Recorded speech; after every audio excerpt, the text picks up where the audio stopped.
And hello, friends. Welcome to the R&R&R Show, the pre-show. And of course, I thought I had it working, but it's not working right now. I fixed the little titles below, Chris, and sure enough, when I started OBS again, it's not working. So, well, it seems to be working because you know what? I'm here, and our special guests are here. Yes. We've got Ashley and Daniel from Shelfside. Hi. How the heck are ya? Welcome to the R&R&R Show.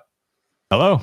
Feeling real goofy. I'm ready to throw some dice, ready to make some shenanigans happen. Talk about Ameritrash, yeah. It's all about the shenanigans here. Folks, if you haven't already followed Shelfside, check it out here. I'm going to drop the link in chat. As our guest today, Ashley and Daniel of Shelfside. That's their YouTube channel. Go check them out if you haven't already. Subscribe, hit the likes and subscribe buttons and all that stuff. We're super excited to have them here. That's Chris. true. They paid us a lot of money to be on this stream because we promised them. We said, "Hey, we're going into the buying subscribers and followers model," and so Shelfside is official sponsor. Is really effective if you're trying to grow a channel. Just want to put that out there. Yeah, and so totally not against TOS. We promised them that every single person here would go over and subscribe, and you don't want to make. Well, you might want to make me look like a liar, but you don't want to make Ruel look like a liar. Exactly. So go over, check their channel out. They do really great stuff. Really funny skits and like really in-depth long form like reviews. We were just talking off camera about your very long Aeon's Trespass Odyssey review, Daniel, which I know from all the people who I know who love Aeon's Trespass audio. It's a lot of audio in that. They really love the audio. They're in it for the story, right? They love the audiobook version of Aeon's Trespass Odyssey. They were saying that they personally loved to review. So if you're interested in that or any of those sort of like larger stuff too to check out, or just to have yourselves a little laugh, you can have both of those things on Shelfside. Yes. We do our goofs, we do our gaffes, we do like our tomfoolery around here, yes. Yeah, good little giggle here and there, yeah. Yeah. Hey, okay, yeah. I got one thing working. I have our comment thing working here. The Sea Otter says, T-minus 17 days until PAX Unplugged. Now, Shelfside, are y'all going to go to the PAX Unplugged, Daniel and Ashton, or? No, something else, aren't we? No, yeah. But you've been to PAX Unplugged before, right? Oh, it's at PAX East. Oh, PAX East. Yeah. Oh, okay. I haven't been to any PAX. Ruel, have you been to multiple? Can you talk about the differences between the two? No, I've only been to PAX Unplugged. Last year was my first visit. I loved it. Well, that plan failed horribly on my part then. But it's great. It's I think a lot of people dig the vibe of PAX Unplugged because it's the last like big board gaming convention of the year. So everyone's in a good mood. It's like, hey, we're done. It's like, hey, we're going to be chill. We're just going to play games. And there's no like super stress over like brand new releases or anything because it's pretty much the end of the year. So people are just enjoying gaming for what it is. And I personally love PAX Unplugged because of the Reading Terminal Market right across the street from the convention center. I'm a big foodie and there's a ton of great food there. And that's one of the big things I'm looking forward to there. Chris, you're going to There's also an excuse to justify holiday spending. Exactly. Oh, yeah, 100%. Get all your Christmas gifts, right? Yeah, for myself. Exactly. And Ashton and Daniel, you said you were going to someplace else. Are you going? Is it like an official convention or like just what are you doing during that period? Are we? I mean, also it's really far away. Are we not supposed to talk about that? I don't know. Yeah, I'm not sure. Yeah, but did I accidentally reveal? Okay, never mind. You know what? I should probably properly read the email. We're gonna make sure you break any of your NDAs right now. We're breaking so many terms. Right? We're doing like a paid like bot viewers, right? We're doing like paid subscribers, paid likes. We're revealing things. This is why you tune into the pre-show, because you get all the dirt, you get the scoops. This is all the good stuff. This is where it's at. Yeah, we may or may not have something in early December. We'll still have to work out the details on that. Yeah. Oh yeah. Nice. Awesome. Yeah, because I'm fairly certain you now really have broken your NDA by saying that you might be in a undetermined location doing an undetermined thing. I think that's pretty. I don't know. You've given us too much. You've given us too many details. You're in trouble now, guys. It is a undetermined location outside of our studio. Thank God I didn't say the name. I Which I Everybody watch out. I totally know where this is. Because if you see Ashton or Daniel out somewhere, just anywhere in that time, you know that they're up to something shady. Oh, yeah. I don't know about shady, but it's 100% very legal, actually. It's the most legal you can get. If you see them at the grocery store, let us know. Yeah. We need to have a tweet. We need to have a hashtag set up. We need paparazzi on the lookout.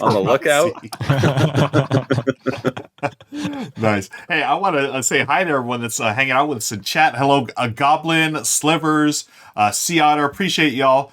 And I cannot get stuff working today. It is just one of those days. I swear it's a Monday, but I'm hoping this will work here. I'm rebooting Steam so we can get your avatars on screen. If you don't know what the avatar is, folks, if you're a subscriber here to the channel, you get your little stream avatar. You get to do fun stuff. We get to do the battle royales, and hopefully it's working now. People, I hope they're showing up on screen. I believe there they are. Yeah, look at that. Y'all are getting ready to fight. Well, we'll do the battle royale in a few minutes here. It's perfect. You're just building the anticipation because if you have Amazon Prime, and let's be honest, probably a lot of you do, you can use that free Prime subscription to subscribe down below, and it's free. You get one free a month with Amazon Prime, so you might as well spend it on this one because you get fun little perks. You get little side videos from Richard about games. It's okay. He's not just going to send you weird videos. It's okay. We'll give you links to Where's them. our R&R&R OnlyFans? Yeah, exactly. It's the clothing haul. Yeah. That's a different channel. Yeah, the clothing haul.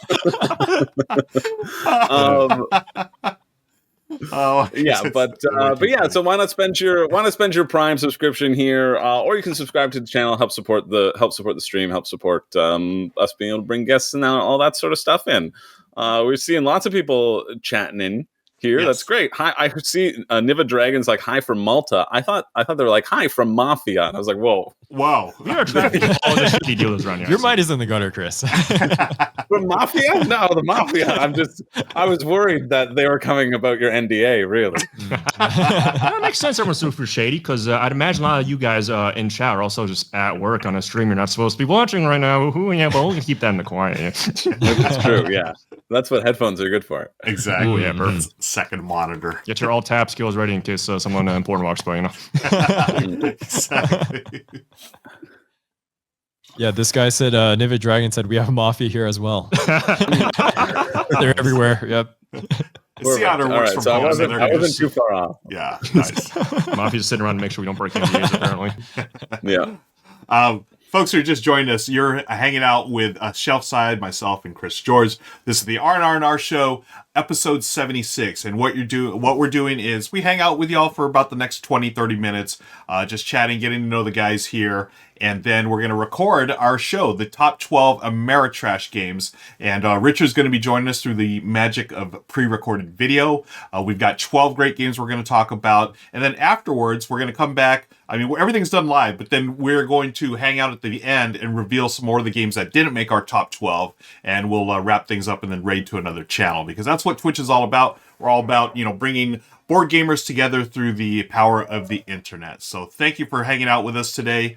And I don't know, Ashton, is it 12 or is it 15? Are you two doing a combo? I've got 12. Cool. Yeah, right. Okay. Yeah, so it'd be 3 for both of us. Yeah. Okay. Wow. Okay, cool. Yeah. And Andrew Scott says this is show number 77. Okay, I had 76, but we will go with 77. Thank you, Andrew. Yeah. And 76 was just so much fun. We wanted to do it twice. Yeah. So this will be 76B. In my mind. Yeah. And then we'll go to 78. Exactly. We just skip 77 altogether. And just to confuse people, we're going to go to 80 after that. Oh, yeah. Yeah. Hey, Shelfside, tell us, for those that aren't familiar with your work, why don't you tell us a little bit about the history of your channel, what y'all do? Obviously, it's board game related, but just give us the elevator pitch on. Actually, no, more than the elevator pitch. We want to hear a little bit more about the history. You want the life story. You want the autobiography. Yes, exactly. Yeah, we want the whole hotel. True Hollywood story. That's exactly what we want. Well, it all started in a galaxy far, far away. Perfect. When me and Ashton met in elementary school when we were 7 years old, second grade. I think it was over Yu-Gi-Oh! I want to say it was over Yu-Gi-Oh! Handball. Handball? Yeah. Oh, okay. Handball. Yeah. Handball. You know, like Foursquare? Yeah. Yeah, Okay. yeah. It was He over taught me. that. Yeah. And the recess blacktops, you know? Yeah. But there's also Yu-Gi-Oh! Yu-Gi-Oh's happening there cooler. occasionally, too. Yeah. Yeah. And chess. He taught me chess. Oh, I did. Wait. And Yu-Gi-Oh! Yeah. Oh, you know what? That's probably why I remember it like that. But point is, lifelong childhood friends. Then sometime in high school, this dude got into board games. I had no idea what that even was. He was like, hey, come over and play board games. I think the first one I actually played with y'all was Game of Thrones, which is kind of funny. Yeah. Not the easiest one to jump into. nice. It's okay. I'm big brain. It's all good. All right. So, yeah, from that point on, we played a lot of board games. And then eventually at some point, we're like, yo, we also like making videos because we also just like made goofy videos like in our free time. So we're just like, why don't we just make videos about board games? Mm-hmm. And from there, it turned into, yeah, we're doing reviews, we do skits, we do all sorts of just memery around here. It's like anything board game related that we can possibly think of. That's a video idea. We can make it. Boom. That's our channel. Shelf Side. Two dudes making videos about board games. Yeah. Boom. That's it. Nice. Yeah, I can fill in some little gaps here. So I think we used to make like music videos. I was like just getting into like camera gear and We stuff. also in high did school. skits too. Yeah. Yeah, like skits and music videos, and there's just entirely board game unrelated. Yeah. Yeah, and then at some point we're like, oh, what if like we just make reviews? Because I was like really into like watching reviews for board games because I was buying board games to play with all our friends. We used to play a lot of like Bang and Cosmic Encounter, Resistance at the tables. Also, we play a lot of Yu-Gi-Oh! We went to a lot of tournaments and stuff. I wasn't there for a lot of table stuff that wasn't Yu-Gi-Oh! Related. I was there for a lot of the you calling us over to your really dingy like shed in your backyard. Yeah, like, yeah. Hey guys, we got to play these board games. Yeah. Yeah, come on over. We'll play Game of Thrones. In my shed. Yeah, 6 people sitting in a small shed. It was those are the times. That's some Those are the high time. school days. Yeah. We play a lot of BSG, right? Those are the times. Yeah. Nice. Good memories. You would lean back on your chair and then like the wall would be like right behind you. Yeah, dude, I smacked my head against that so many times. It was unreal. That's definitely a move of a Cylon right there. You're definitely a Cylon Yes. doing that. Listen, I was sidelined an unbelievable amount of times. I also have a very high win rate as that. So, you know what? You might be onto something. Love it. Hey, just a quick note here. Goblin was asking, no show last week. Is it not weekly anymore? We are still weekly here, Goblin. I had to take last week off just because I haven't been feeling well. So I've got more energy this week. So we are here. And the R&R&R Show, we actually do this bi-weekly. But we do have a weekly show here on Twitch. Last week was the exception, though. But we're back on schedule. So thank you again for your continued support. And we've got the guys from Shelfside with us today. So what was the point, guys, when you went from, hey, we're doing this cool little thing, filming videos and whatnot, to like it blowing up? Do you remember the moment that everything was like, whoa, there's like way more people watching us than we thought, or it just took off? That's a good question. Well, initially it started because like we were just both like, yeah, we want to be YouTubers because like I guess at least for me, I don't know about you, I grew up in the era of like Gen Z kids who are like, yeah, we don't like idol like rock stars. Everyone just wants to be a YouTuber nowadays. So that was like where I was coming from. So I was like, I'm out of college. We're doing YouTube. Let's see how it works out. And it worked out. And then now we're here. We are. So I'm like, oh yeah, that's pretty cool. In terms of like when we realized it was like a thing, it was like this weird like wombo combo back to back of like we had two videos that like broke out that like really pushed us past like the 1,000 sub milestone to start actually making like money off of YouTube. So that was the every Gloomhaven scoundrel ever, and also the 7 levels of board game collecting. Yeah, and those happened because of the pandemic. So like the 8 months after college, we're just like making reviews, like games we played before, like Pandemic, Resistance, Coup. We're like, oh, these are just games we want to talk about. But when you're starting out, you don't get much traction. So when the pandemic hit, we're like, well, we can't meet up in person anymore, so let's just work on some new types of videos. And we just both had these viral videos, so it just it turns out don't make reviews. Actually, just make funny videos, and that's what gets you the views. Yeah. That's true, right? Well, if the pandemic didn't happen, it would have not blown up. But just like weird. Yeah, it is kind of weird to think about. Yeah. So now that I'm making just reviews. So now that we're sort of like coming out of the pandemic, have things changed on your end? Not only your creative process, but also the audience. Do you feel like the audience has changed now that we're, I guess, quote unquote, post-pandemic?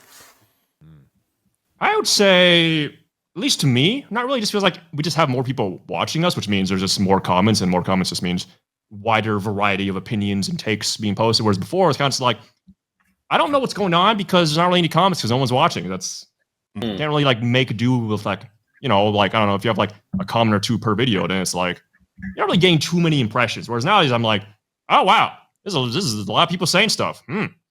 Yeah, I remember like one comment that I got. Now I look back, it's like so obvious of a fix, but I didn't realize it at the time. It's like, oh, hey, when you're doing component shots, you should just keep the camera steady because I used to like handheld it. And then I was like, wait, that's so obvious. Duh, I should just put it on a tripod. And now it's like, but we wouldn't know that for like months and monts because we watch about it. It looks good enough.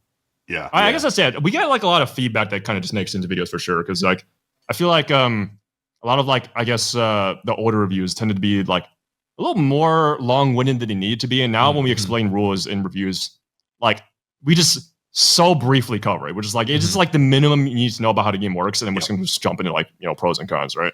Yeah. Before we like base, it's like, I don't know, do like 10, 20 minute like rules overviews. And I was just like, yeah, people want to know about the game, right? Like, I wanted to make these comprehensive reviews, but people are not really going to come for that. They get to that part and it's like, why wouldn't I just go to a how to play? Like what is this review? Tell me how to think. Give me your opinions. Right. Yeah. Now, I think that's a lot of either YouTubers or podcasts or Twitch streamers. We all like follow them. I think it's one of those things. You're so enthusiastic, and you're just like, yeah, we're going to give everything you want to know about this game, and basically, I'm going to read you the rule books. Like, no, keep stuff, and you learn. It's like, oh, just keep things to the minimum, and then jump right into your opinions, or just actually showing the game rather than talking about it and going over. Yeah. I think it's part of the process or the evolution that a lot of us go through. Yeah, that's a huge one because when I was like first starting, I'm like, oh, everything must be written down. But now after doing the video, it's like, well, I can actually just show this on screen and that saves me like 2 sentences of talking. Yep. Maybe I put like a sentence on screen that's like not as important and then just keep the video moving. Yep. Yeah, it's the classic, show rather than tell, right? It's very, very classic. So, excuse me. Seattle's redeemed a this or that. Thank you, folks. If you spend your Rahdo points, you could get all kinds of fun little things. We got this or that's. We have Ruel ranks and whatnot. And feel free to spend your Rahdo points. We also have lots of great perks for all these subscribers. Don't forget that if you subscribe, you can get discounts on Rahdo merch. And as Chris had mentioned earlier, we have a secret playlist of videos that Richard and Jen do that only subscribers get access to. And last I checked, I think there was like 22 different videos that are on this month's list. So be sure to hit that like or hit those subscribe buttons, folks. And your support means a lot. Appreciate y'all. Hey, Ruel, I think the answer is going to be no to this, but I need to know. On the merch store, are there Rahdo running shorts?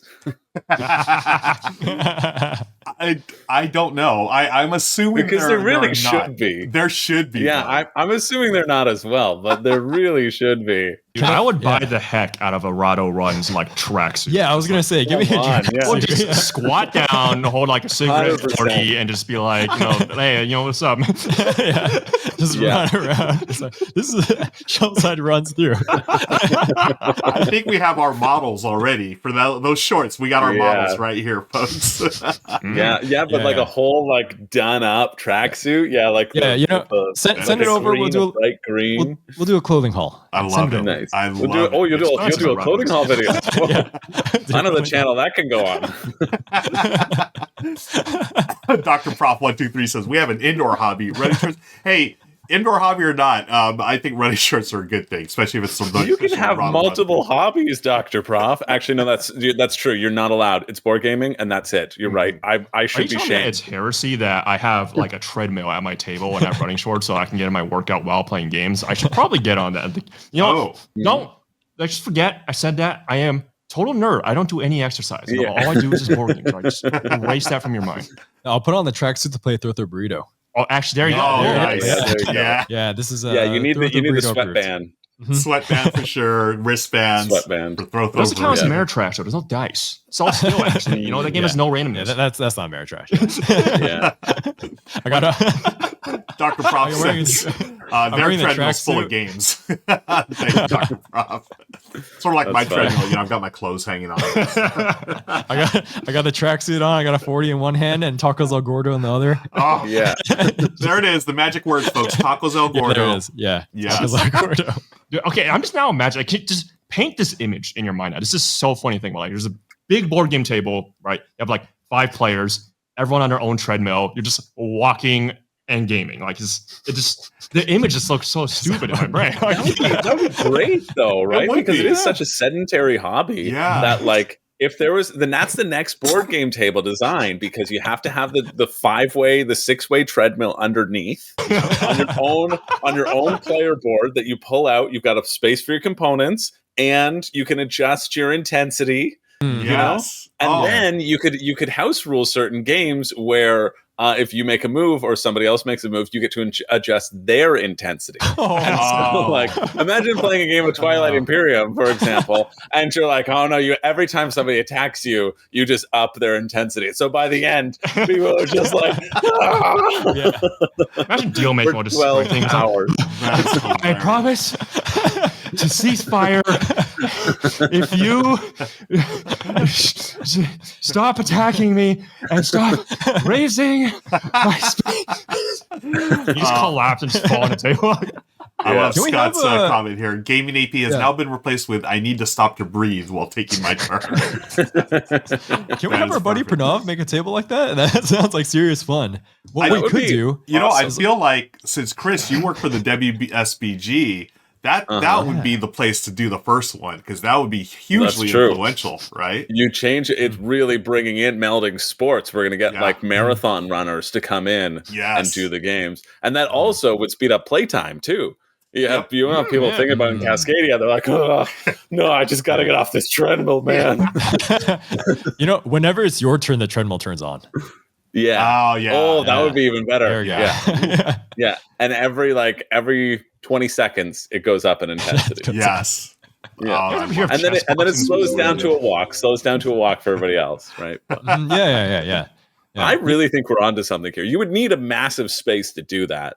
Well, Oh, just a room in your house, but Yeah. But, The treadmills are the cost. You got to have matching treadmills.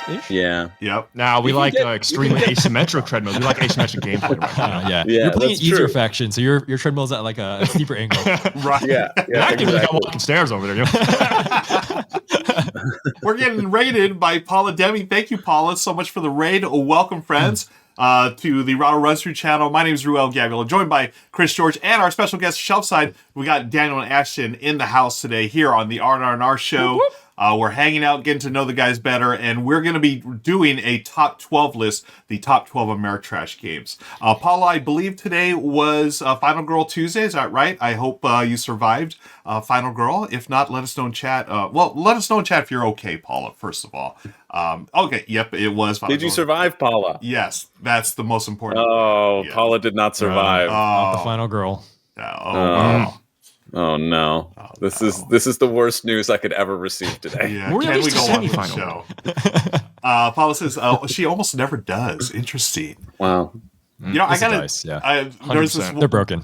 I had this fun moment last year. I was at where was it? Geeky Teas in Burbank, California. A great board game store, and there was a party. I think it was. I forgot what the occasion was, but anyways, Paula Deming was there, and I had this image where Paula literally walked by her. You know that game Final Girl. There's the character Paula is in that game.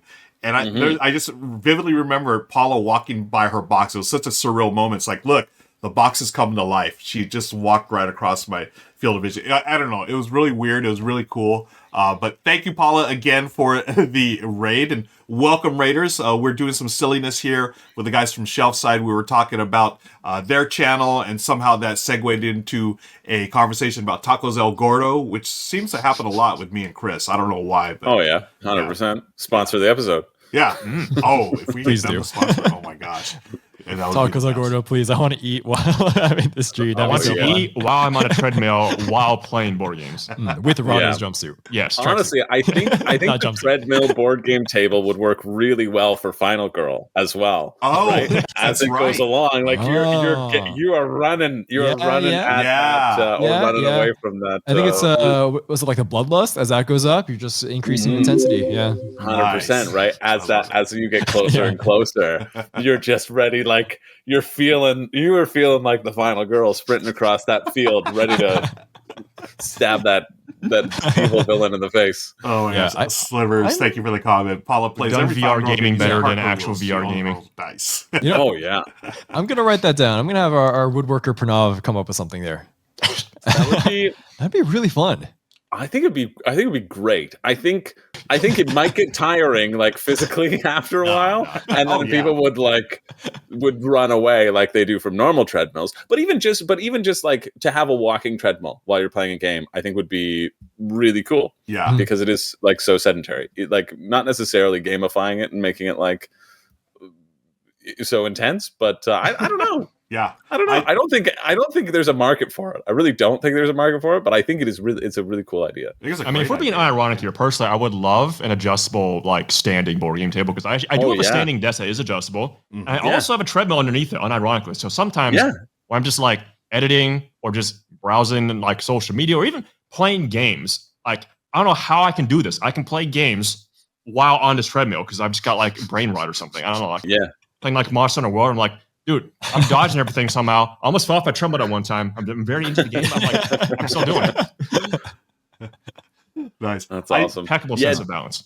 Yeah, I love the idea of a treadmill while playing board games. It's, we spend so many hours, sitting and APing out and everything. Why not get a little exercise in while you're doing it?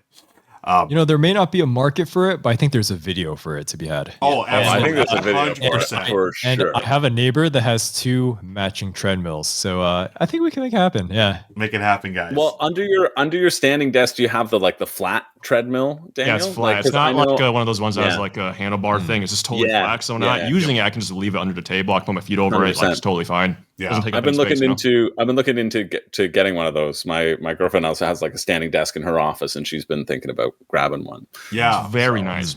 Yeah. My wife Michelle has one in her office, and she bought a second one for her office at work, but it didn't fit right. It was like so I now have a treadmill here that I'm going to bring in the studio here. It's still out in the hallway, but I will be bringing that in soon. I can't start streaming on a treadmill, Yeah, it's like constantly like bobbing up and down. So it's like, what's going on over there? So anyways, folks,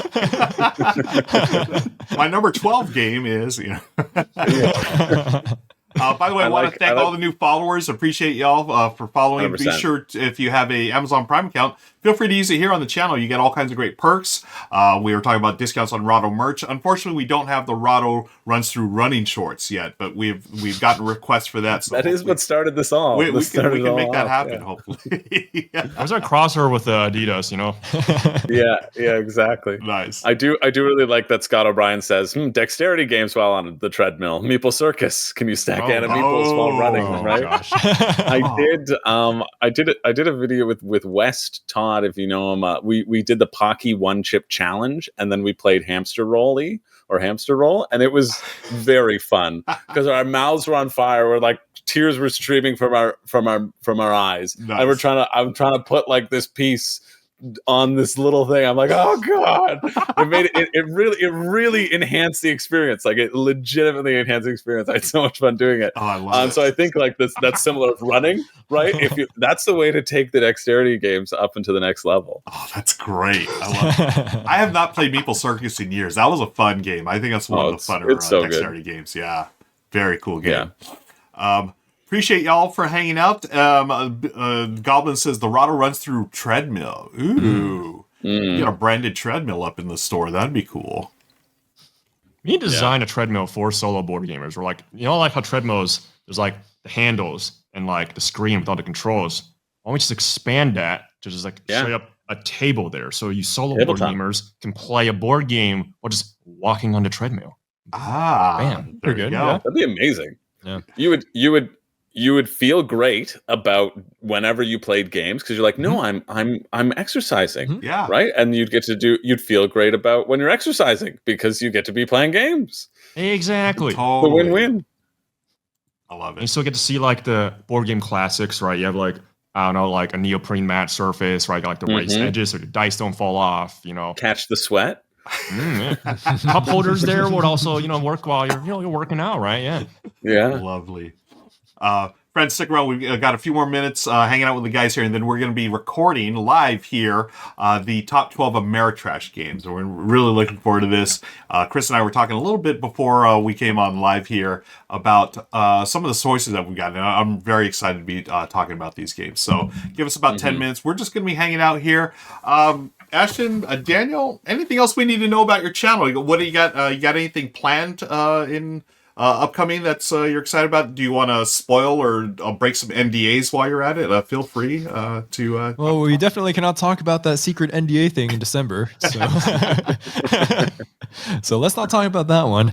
But we got a lot of like playthroughs coming up. I've been trying to revamp that a lot. So we've been investing in like more gear. I think we have one on Sunday for all the guys. This guy just bought a crazy new light that can adjust to like a million colors. Yeah. RGB. Yeah. Nice. RGB is the future. I'm working on an Everdell review that's been in the works for like a year and a half at this point. It was like filmed last year in like August, but then I got like ambushed back to back by like just a bunch of other games I had to just do. And like, there's just an Everdell review sitting there. Like it's fully filmed. It just hasn't been edited, you know? Yeah. I'm also working on Roy's game from WSBG, Last Light. So that review is coming along. Yeah. Nice. I've heard really good things. I didn't get it. Well, I mean, I wouldn't get a chance to play anything at WSBG because I was too busy. But I saw a ton of people were playing it, and I think it looks really cool. I love that. It's really succeeding, at least according to most accounts, in terms of like it being a 4X in like an hour, and just that smaller play time seems so exciting to me. Yeah. I'm absolutely blown away by that game. I've played it, I think, 5 times now. At 8 players. With the expansion, 2 players, 4 players. I think I might have played 5-player game, but every single game literally has been no longer than 60 minutes. And even the 8-player game that I played, 8 players, wow, simultaneous play. Yeah, simultaneous play. It's brilliant. The 8-player game, when Roy taught it to me the first time, it was 59 minutes, and that included the teach. So it was just whoa, just amazing that he's been able to do that. It's really easy to teach because you just go through the cards and then that's it. Yeah. And the only thing that where you have to like go in turn order was I think it's the move action where because you might be able to do some combat. But oh man, it is so fast, and it really, at least personally to me, it really captures the feel of 4X within that hour time span. I think it's a remarkable design. I really love it. Yeah, so there, folks, is a little spoiler to what might be on my Game of the Year list for 2023. Nice. Nice. It's up there for me. Yeah. What's your favorite player count at it? Out of those that you played? I think 4 is solid, but I'm going to tell you that 8-player game was really fun. Was exciting? It was exciting because, to me, because I played 8-player games of Twilight Imperium, and that took 1 hour took like that. That's like barely one turn or one round in Twilight Imperium. What darn? Yeah. You know what I mean? Who's AP this? Huh? Yeah. It's like, okay. On the treadmill now. Yeah, exactly. But that 8-player game of Last Light, for us to go and someone got 20 victory points or 20 light within under an hour just really blew me away, and it was a lot of fun. There was a lot of a lot of action, and it was just so quick, and it's a blast. I think it's a masterpiece personally, but just my 2 cents for now. We will save. I'll save my raving for another video. But yeah, we've got a few more minutes here. Anything else we should go over, Chris? Before Sea Otter did redeem as this or that, so I don't know if we got time to do that right now, Ruel, or not. Yeah, we got a few minutes. Why don't we do a quick this or that? Daniel, Ashton, what this or that is. Our friends in the audience, they're going to give us 2 choices. It could be something like peanut butter or jelly, worker placement or tile lane, Dwarf Romantic or Twilight Imperium.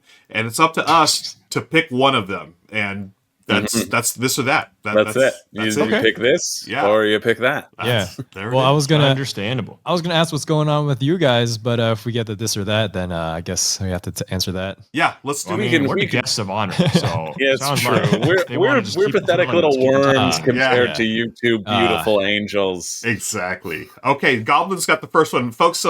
Watching, please give us this or that's for our friends Dan and Ashton, and then Chris and I will answer as well. But here we go. Goblin leads us off with a solo game or an 8-player game. This or that. 8-player game, easy. 8-player game, for like sure. 8-player? Yeah. I mean, for most games, I would say 8 players. I love having more people there. The more the merrier. The more chaotic. The more tomfoolery. The more shenanigans. Much like the Ameritrash games we're going to be talking about very soon. Again, I would agree. In honor of our Ameritrash topic this week, I will go with 8 players. 8 player. You're going 8-player? I thought you would say solo, Ruel. I was really close to doing solo. Yeah, I love solo gaming, but again, in honor of today's topic and our friends here, I'm going to go with 8-player. I think Last Light might have tipped you over, huh? I think it did. Yeah, just talking about all that last Yeah, night. Oh yeah, I loved it. Yeah. Oh, here- Just having a bunch of people in a room together, just having a grand old time, just being a bunch of goofy goofballs, man. That is a blast. It is. If there's a Zero yeah. Confluence, crazy, man. That was one of my favorite things of all time. That's not Nice. Ameritrash, but I mean, that's still just, might as well just be as chaotic. Like, just people just yelling numbers and cubes for no reason. Yeah. I still need to play that game. I've heard nothing but good things about that game. I would love to play. I know it's like a convention style game. That's a game you want to play at a convention. Really? Oh, okay. Or someone's, yeah, I would agree. Yeah. Okay. Okay, yeah. Yeah. No, I guess it makes sense. Yeah. That's probably the easiest way you can get like a bunch of people in there. Exactly. Yeah. Yeah. Yeah. It's one of those games I where think the more people- people that yeah. Sorry. No. Go for it. I was just gonna say this because the more people that are in that game, the more trade possibility there is, and like in that game, it kind of scales off your imagination because you can come up with the most like stupid deals, and the trading is so freeform that you can just like at a certain point, you're just like trading fake things. Like you're just like, can I trade off my loan to that guy? We've invented credit in a board game, like Yeah. we've inflated That's numbers awesome. and we just made points out of thin air. Like it's great. It's so funny. We got our friend. Yeah, I think Sailnit. people. Oh, sorry. I was just saying, we got our Often- next this or that from Yeah, our yeah. friend Sailnit. It says poutine or nachos. I'm gonna say nachos. Poutine is what again? Wasn't that, Fries, the- gravy, cheese Yeah. curds. Yeah. Oh, Like, okay. you've watched Okay. South Park. You want a joke? Oh, right? okay. Yeah, it just makes nachos for me. It's Yeah. a Canadian staple. Yeah. So But also, I I'm hope addicted to nobody Mexican food, so- offends the Canadian in this call. No, not me. Sorry. I would also pick nachos. Though. Oh, you would? I thought for sure you're poutine. Yeah. Listen, my I mean, life changed yeah. the moment I had nacho quesadillas from San Diego. I was like, oh my Oh, God, that nice. is magical. Yeah. I'm sorry, but no gravy, no syrup, no mousse is going to change that. As 100%. oh my God. Yeah, a good nacho. Yeah. It's too good. I I do will love say, me some poutine though. But yeah, nachos for me is for sure. Nachos are more shareable too. Exactly. Yeah. Because like you don't want to be going in with people's forks and the sloppy Yeah. gravy. Yeah. No, you just want to be able to take a thing with cheese. Nachos, you can put a bunch of stuff on both, but like I just think nachos can be eaten at more states of being as well. Agreed, That's why yeah. it edges it out. Absolutely. What time is it? When is lunchtime? Oh, it's not suited for me. Well, speaking of the food thing, why don't we go one more? We'll do beer this time. IPA or stout? Well, I don't drink a beer. Yeah, I don't really drink. I'm sorry. I partied way too hard in my younger days, and Yeah. I'm just like, I'm kind of done with that actually. Yeah, I'm at that point too. Well, many years ago, I may have had a few adult beverages, but if I had to pick between an IPA and a stout, I think I'm going stout. I've probably I'd had go more stout. IPAs in my life, but I prefer stouts. What about you, Chris? I don't drink that much either. Really, Okay. I barely drink at all. But I would go stout because I had Guinness in Yes, in Ireland when I visited my friend there. So- Guinness is delicious. and that was enjoyable. Yeah. So there you go. Goblin asks, theme you hate or mechanism you hate? Which would you choose? Theme you hate or mechanism? I don't know if there's anything I outright hate. Like I think most things I enjoy if it's done well. Honestly, I have a very eclectic taste. Yeah. I just kind of enjoy stuff. And I'm like, Okay. you know what? That was clever. That worked well. Like I like that. Okay. I think possibly the only thing I don't like is like, I guess like solitaire feeling Euro games because it's like I'm here to play board games with a bunch of dudes hanging out and we want to like Yeah. have a grand old time. And if we're kind of just all sitting there doing our own thing, it usually just evolves into us just kind of talking about like unrelated things while we're just kind of playing the board game, which is nice and all. But then I also would think that there's other activities I'd rather be doing that isn't board gaming if we're going to just talk about, our lives Yeah. and such. Yeah. Yeah, I would say I kind of vaguely like a mechanism I don't like is engine building when the game doesn't have enough time for the engine to really play out. Mm. So like Tableau building for Wingspan, it felt like, yeah, you're building a Tableau, but it just doesn't really, you don't really get to use it that much before the game ends. Really? Okay. What? Yeah. Dude, I was firing on all cylinders like all the time. I was playing. What are you doing? I mean, you're really good at the game. Okay. Yeah, but also, yeah, the whole solitaire thing is also not too great. Yeah. I think that in those sorts of engine builders, it's a really fine line because you don't ever want it to be amazing. Because I think part of the reason that a lot of games keep coming back or keep you coming back is because they just stop right before that like amazing thing is about to happen. But it's also nice having that amazing thing happen. So I think it's a really fine line to sort of balance. Yeah. Mhm. So if you had to choose to play something with a theme you hate or a mechanism you hate, what would you choose? For me, I'd probably play with a theme that I hate, only because there's certain 100%. mechanisms. I'm not a social deduction fan at all. I will play them, but I'd rather I'm not a Cthulhu fan, but I think I'd rather play a Cthulhu worker placement game rather than like an awesome themed social deduction game. But again, that's just me. What about you guys? Yeah, I mean, I would pick theme. I would prefer to play a game which theme I hate. I mean, I can't really think of a theme I hate. Maybe honestly, something that's that's not coming to me, honestly. Yeah, I mean, maybe something that's like extremely offensive to me. That's what I was thinking. okay. Yeah, something that's like really offensive to your core moral values. That's the Yeah. only thing that I would feel like a theme that I would hate. Yeah, And true. I'd be like, it might feel yucky, but I think I'd rather that yuck than have to play with like a boring or a mechanism that I dislike. Right.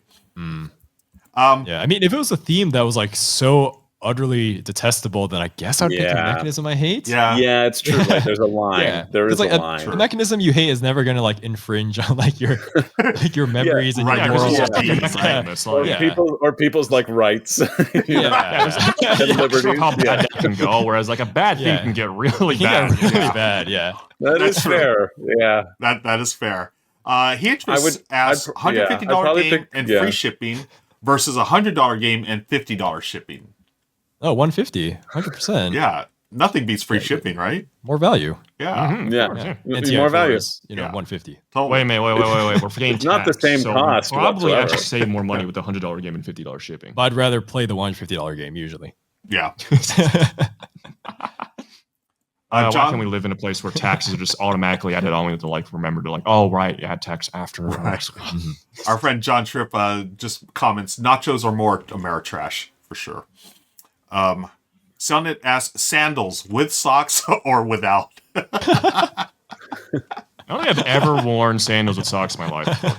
I also rarely wear sandals, so that's also like a thing.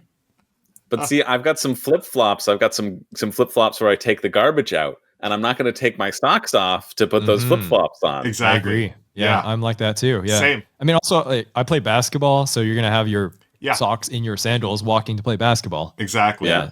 See, meanwhile, for me, if I had to take the garbage out, I just had like these extremely old, possibly 10-year-old, just like destroyed running shoes just by the door that I can like slip my feet into, and like the shoes still go over like my feet. Like they're just that like bent and worn, so it just kind of works. You know? They just resorb your foot every time you step on top of them. Exactly. Yeah.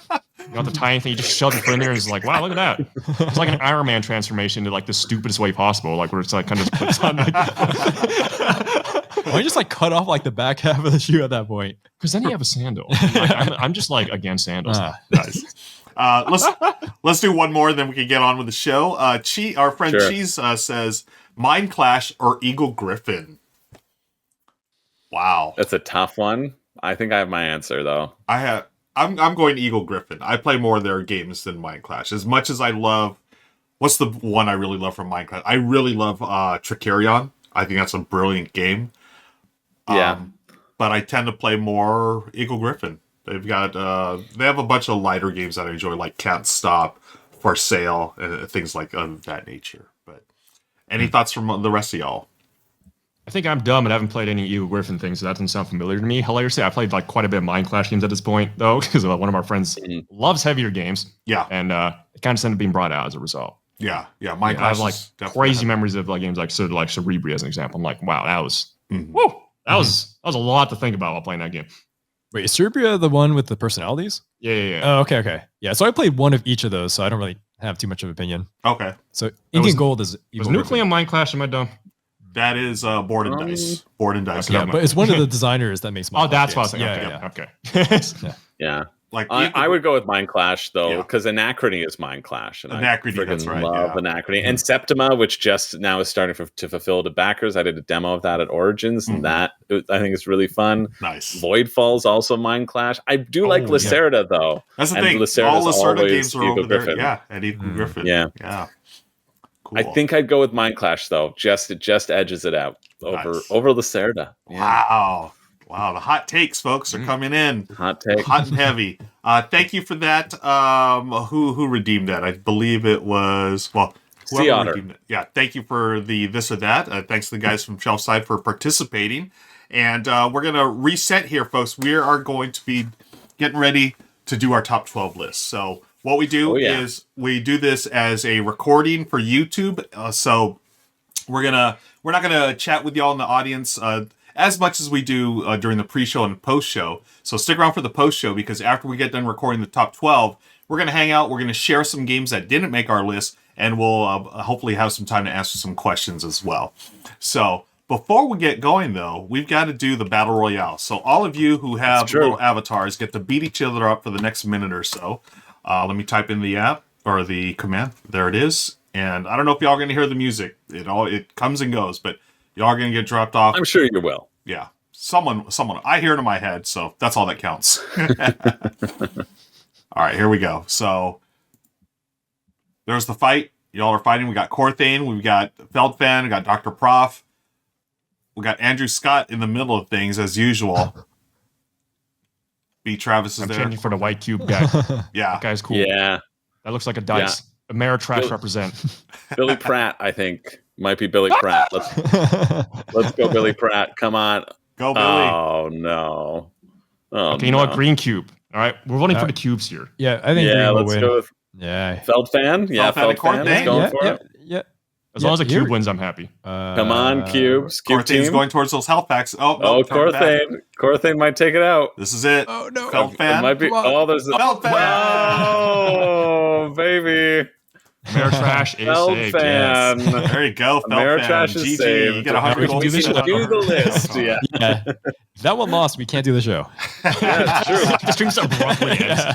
Yeah. So, well, Things goodbye. were getting dicey. Yeah. Wow. Oh, I see what you did there. Oh, Okay. Let me make sure I've got everything set up on my end. That is good. Yay. And all right. So that is not working. Darn. I will Love it when things don't work. Yeah. Yeah, But that is the way of life. it is. Kind of like an Ameritrash is when you roll the dice and it doesn't go your way. Yeah. Yeah. You just deal with it. Dr. Prof, you were so close. You had a better chance this time, but you didn't make it. Well, there's always next time. Don't you worry, Dr. Prof. That's right. Okay. All right. Daniel, Ashton, how you guys feeling? You good to go? Ready to go? Let's do it. All right. And Chris, my friend, how are we? I'm ready. I'm excited. All I'm right. really excited to talk about this list because, I'll talk about it when we start talking about our list. Exactly. Let me switch over to this scene real quick. I'm gonna spoil something real quick. Okay. Uh-oh. That works. Yeah. Okay. Cool. We're good to go. All right, friends. Here we go. And gonna do a little intro, and then Chris and I will do our intros, and we'll jump into the list. We'll introduce you again as well, just for those that are only tuning in on YouTube for the main list as well. And the way the order works is, Chris, you're going to go 12. I'll do 11. Then Ashton and Daniel do 10. Then we'll do Richard. Richard will be the video for number 9 and so forth. And I hope... okay, we're good to go. All right. Hey everybody, today on the Rahdo Run Street channel, it's the R&R&R Show, and welcome friends, I'm Ruel Gaviola, joined as always by my co-host, Chris George. Chris, how the heck are you, my friend? I'm feeling fantastic, I'm feeling great, I'm ready to chuck some dice, and I'm thrilled because of our two guests here. We have Ashton and Daniel from Shelfside. How's it going? What's going on, everybody? Yes. Yo, yo, yo. Yeah. So, folks, if you haven't already, check out the extended version of the show. The links are in the show notes below. We got to know Ash and Daniel really well. We had a lot of fun. It was a really great pre-show. Yeah, it's actually a pretty good one. Normally we tell you to check it out, but I think check this one out for sure. It's fun. So be sure to hit that link, and you'll see all kinds of fun stuff. And also, we're going to be sharing some more things at the end of the extended edition, where you're going to see some more games that we're going to talk about, because today we're doing our top 12 Ameritrash games. Chris, this is going to be a fun list. We were talking about this off air. We've been looking forward to this one. So why don't we have you kick things off, Chris? Sure. Before we start, though, I want to know how everybody kind of decided on their lists. And because I feel like Ameritrash it's not a contentious term, but I feel like it means different things for people. So for both the Shelfside crew and you, Ruel, what do you look for in like a really good Ameritrash game? Yeah, so me personally, I was looking for super thematic games. Like that's the 1st thing I think was like theme above mechanisms. And the thing I think about the most is Ameritrash, you got the themes and you do have dice. You're gonna be chucking dice, and sometimes you can get lucky, a lot of times you're not, and that's just part of it. Where it's versus like the whole idea of like a Euro game, right? Where it's super efficient, super mathy and stuff like that. No, Ameritrash takes a different approach. And I tend to look at like older games that, I played when I got into the hobby. And there's still a few of them that I still enjoy. What about you, Daniel and Ashton? What do you think about Ameritrash?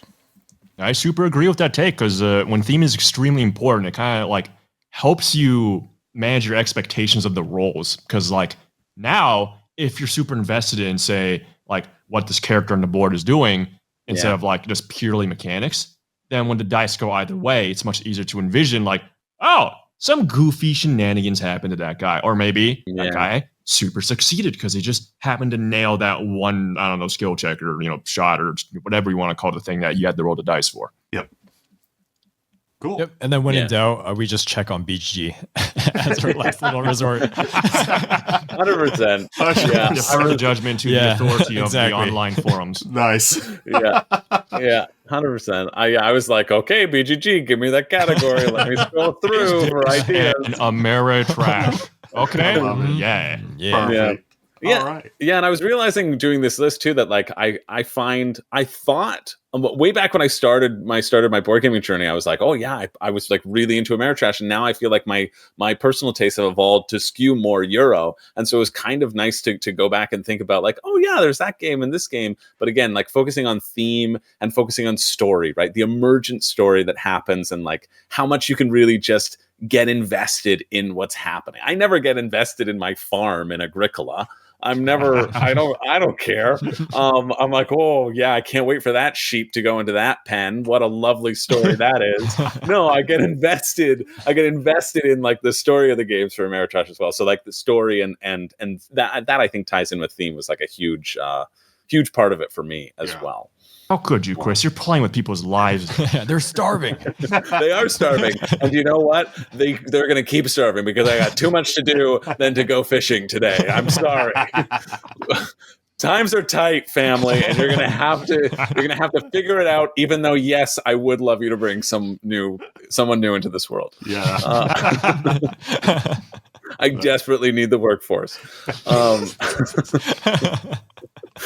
All right, cool. So I'm kicking things off, right, Roel, with number 12? Please do, with number 12. All right.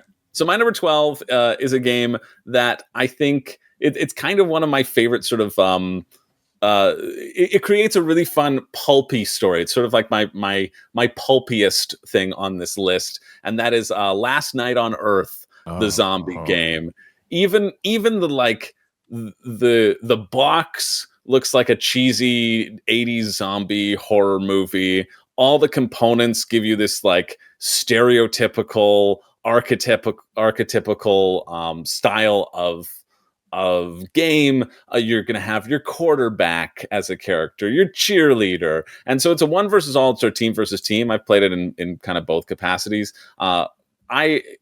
I just remember things from this game, right? You're going to try to defeat the zombies according to a scenario. There's going to be multiple scenarios. There might be a big house in the middle of the board, whatever. And some people will play the zombies and try to move them towards you strategically. And you're going to be searching frantically through houses for weapons, etc., and then rolling dice for all of your checks. And I just remember the quarterback going on this run, bursting through this pile of zombies, like he rolled to get out, was able to escape, burst through another pile of zombies, rolled to get out, was able to escape, was running madly like across the field, got to a door, and then the door was locked, and he could not break down the door, and then the zombies swarmed and ate him, right? And classic quarterback moment. Yep. You can run the board, but you're by a door, all muscle, no brain. Yeah, exactly. It's like this. He was pushing. It was a pull door. He was pushing. Exactly. Yeah. You just can't read. We can only blame him. Yeah, it's not his fault, right? But the fact that this game could provide me with that sort of like story, I think is a really nice it's a really nice take on this sort of like zombie genre. And so I was contemplating like putting Zombicide on this list. And I don't know if it's going to be on anybody else's or whatever, because that's a lot of dice checking as well. But I left that off because the last R&R show we did was like minis games. Mhm. And so I was thinking stuff like Zombie and stuff like Zombicide and et cetera. And I tried not to include those sorts of titles, even though I think I would rather play Zombicide than I would play Last Night on Earth personally. But I did want to give the shout out to Last Night on Earth because it really does kind of it amplify that pulpy nature. It didn't overstay its welcome as well. It was able to just be like, all right, yeah, play that around Halloween and then see you later, you know? So that's our number 12, Last Night on Earth.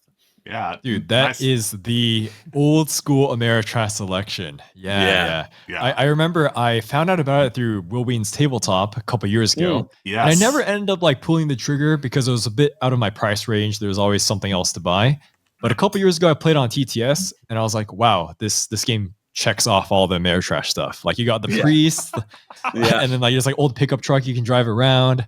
There's even like a card where like characters can like make out with each other. I think. I don't know if I saw that one. It has all that stuff. Yeah, I bet it's in there. Yeah, for sure. Yeah, for sure. That's like your special copy. I think the card was like, "Oh, it's like our last night on Earth. We might as well just do whatever."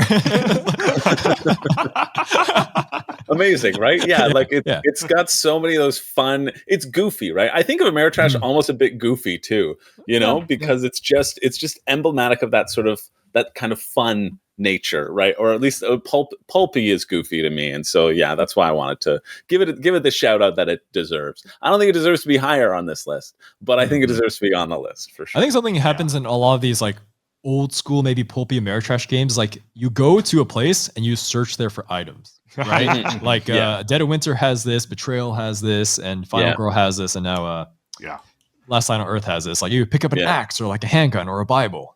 Yeah. You don't know what you're going to get, and it'll create a cool story. Yeah, for sure. I still want to know if this makeout card's a real thing or if this was like a house rule that came up with last year. I will look it up right now. Okay. Yeah. Let's move on to our number 11. This is my call for our combined list, our 12 Ameritrash games. So this one is an older game, and I remember seeing this as a kid, and I've never played it until recently. With the Good Time Society crew. Number 11 is a game called Hero Quest. Hero Quest is a game from Milton Bradley. Remember that company? They still make games. Here I am with Becca Scott, Michelle Wynn Bradley, and Bosnator. We're playing Hero Quest. This is, we were just talking about the typical Ameritrash games, right? We got tons of theme, tons of dice. Hero Quest took it up a notch. This was back in the 80s. They had like 3D furniture and 3D weapons and all this cool stuff. So you're dungeon crawling. And what's really neat is it was a campaign. You literally had characters that you could build upon. So you get items, and then for the next game, hey, I got that axe from the last game. I can use it this game. I'm more powerful. When I played this, again, I had never played this until recently, and I thought it was a blast. It was really, you could see a lot of the influence this game had over the years on other ones. Like, I see a lot of, what is that game? Descent, Journeys in the Dark, dungeon crawl. I feel like they took this was like their template, and they just built upon this. And Hero Quest, what that built upon was in the 80s, they had Dungeons and Dragons, but instead of role-playing game, they decided, hey, let's make it a board game. So they made it even more accessible. You have your, standard characters. You have your barbarian, you have your wizard, you have a cleric, etc., etc. In this game, I play the barbarian. So I'm just like busting through doors, going through stuff, and Becca, who is the game master, so you actually have a game master, it's like 1v all. She's like, okay, so what do you want to do next? And I was like, I want to go through that door. I'm going to go beat the bad guys. And she's like, okay, you just fell in a trap. I'm like, oh, great, thanks. And so I had to roll, I took damage, and my character may have died off a couple times, but that's the fun of this, right? It's silly, good fun, but at the same time, you can totally there's strategy to it. Like, right, you don't just barge in any door. You should be able to, there's a thing, I don't know if it's called line of sight, but they have a similar thing to it, like where you can look into the door, like, oh, okay, that looks a little shady, maybe I should use this or that. But, oh my gosh, this was a lot of fun. I really enjoy this way more than I thought I did, honestly. But I can see why it's a classic for a reason. And when I think Ameritrash, I think Hero Quest. Now, were you playing the remake, like or were you playing like an OG version? I was playing the remake. Yes, this is the Yeah. remake. So they redid it, and they have new. I think it's a new campaign. It's still like 14 games or whatever, but it's been updated. So is some of the mechanics and stuff. But it's still at its heart, it's Hero Quest, right? You are rolling dice. Combat and picking up items to do, and it's really neat because that basic board there, with the different things that you have in your disposal for the campaign, you're gonna change up the dungeon and stuff. And if you played any dungeon crawl, any modern dungeon crawl, you're gonna see a lot of similarities to the old school Hero Quest. But that is our number 11. Thoughts, friends? Have you played, or if you haven't, would you consider playing Hero Quest?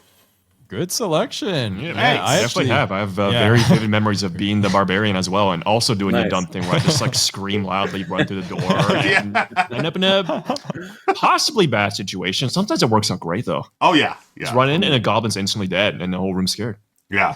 I was very lucky to get this game at a garage sale. One of our neighbors was moving away, and I got this for like $5, the original 1980s version. Whoa. So we played that a lot with a lot of different friend groups, and we just like when you're young, it's like the best thing ever. It's like, I've never gotten to play like as a dwarf and walking around and searching for traps and getting all these weapons. Yeah. So that was like mind blowing for a lot of people. And then they looked it up on eBay. They're like, wait, $300? What? Yeah. The best thing about Hero Quest is when I was trying so hard not to say that. $5 version at a garage Hero sale. Quest is the broadsword. The best thing about Hero Quest is the gargoyle. These minis, simple. You can tell what it is. I don't remember the it's like, now before Games Workshop was like this. Now it's run by a bunch of I don't know. Nice. Yeah, Hero Quest. Really, I had coming up with this list was a lot of fun. And when I saw Hero Quest, I knew it had to be on my list. And I'm glad that we all have some kind of experience with it. Let's move on to our friends from Shelfside. You are going to be giving us our number 10 on the list of top 12 Ameritrash games. What you got for us? Yep. So this one, I don't know if it's going to show up on screen or whatever, but this one is Star Wars Rebellion. Nice. We may have a big one for that. Let's see. Oh, press this button. Look at this. Oh, there we go. Yeah, Star Wars Rebellion. Wait, I know him. Yeah, this guy looks super is familiar. that some type of Jedi Master over there? Wow. Yeah, Star Wars Rebellion is I think, like, I know we've been talking about Ameritrash, how it's very thematic and a lot of dice rolling and you get invested, but the mechanics aren't the most important thing. But you want the story. But Star Wars Rebellion hits like all the marks for me.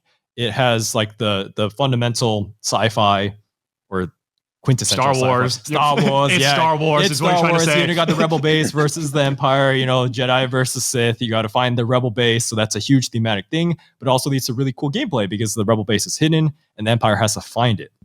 And wrapped into all that is this your idea of you have these different leaders, which are like Obi-Wan, Han Solo, Darth Vader, Emperor Palpatine, and they go around the map doing different things. So they all have different stats. And then you get to build the Death Stars, AT-ATs, you have your Rebel Troopers. There's just like everything for the movies.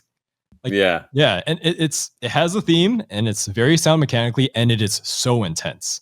Like I like to play as the Rebels and just bluffing where the Rebel base is just so satisfying. I have not played this one. Yeah. This was all Ash. He just loves it so much. He was like, "I'm putting it on the list." I'm putting it on the list. Yeah. Okay, yeah. You take the wheel. Take the mic. Yeah. Take the Death Star. Take the TIE Fighter. Yeah. Actually, not TIE Fighter. You're playing as Rebel, but yeah. I mean, X-wing. There's like not really like any game I've played is like, oh, I have a Death Star and I'm gonna just blow up your planet. It's just gone. Yeah. I love war crimes. I love this game. That's a shelf-size mandate. Yeah. I'm so thrilled that you guys put this on the list because this, I played this a few times and some of my favorite memories of gaming come from this game. My buddy Patrick, he's a huge Star Wars fan, so I only play with him and I go to his house. He's got the killer surround sound system. All we play is all the Star Wars soundtracks, and he's got the lights and everything. It's an amazing experience. Cool. And you guys were right. It is tense. When you're trying to hide as the rebels and like knowing that the Empire's like so close to you. Oh, I literally start sweating. I'm like, no, don't go there. Don't go there. It's so good on so many levels, and I'm glad that this is on the list. It's rock solid mechanisms, but through the roof theme, of course. It's such a good call. Yeah, I've been hearing a lot that I need to get the expansion. So Get the one day, expansion. yeah, get the expansion. It's better with the expansion. Yeah. You play with the base game. What are you wrong? You gotta play with the expansion. I have heard that specific term, that specific phrase somewhere. Yeah, the expansion it changes up combat a little from what I remember, and it does add all the cool some more characters as well. So, yeah, very very cool game. Great choice for our number Nice. 10 there. Well done. You haven't played it yet, Chris? I haven't, but my buddy Zach has it. And so, like, we just need to schedule a time. He's like my number one gaming partner, probably. He lives just down the street. So, like, he just got it recently. So I'm very, very excited to try it out because I know I'm going to love it.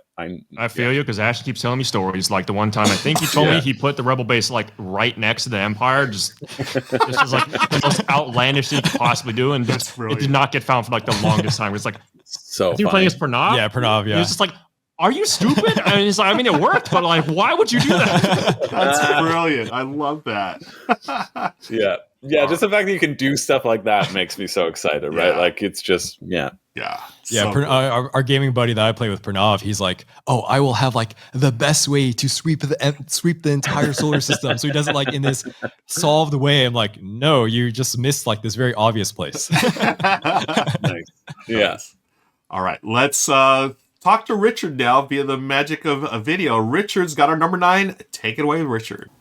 Okay, great. Finally, first of all, let me say it is so awesome to finally have Shelfside on the table. Ash and Dan, you know how much I love you. You know how long I've wanted this to happen. And what a great topic. Ameritrash games or thematic games for folks who prefer. And interesting entries so far. Last Night on Earth, I'll be honest, I've never played it. I've never really had any interest in it whatsoever, but I've always heard good things about it over the years. HeroQuest, I can say, I actually played this with an old friend of mine from the video game industry and my wife, Jen, many, many years ago, back in the 90s. And to this day, it is still one of the most memorable board game experiences I've ever had. So I think that's a reasonable one. But number 10, Star Wars Rebellion.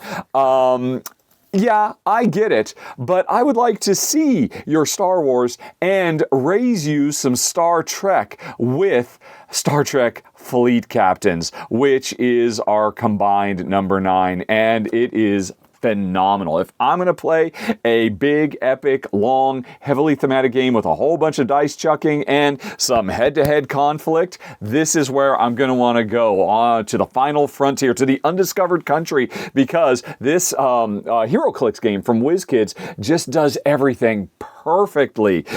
This is the ultimate Star Trek, next gen, Deep Space Nine, Voyager experience condensed down into a box.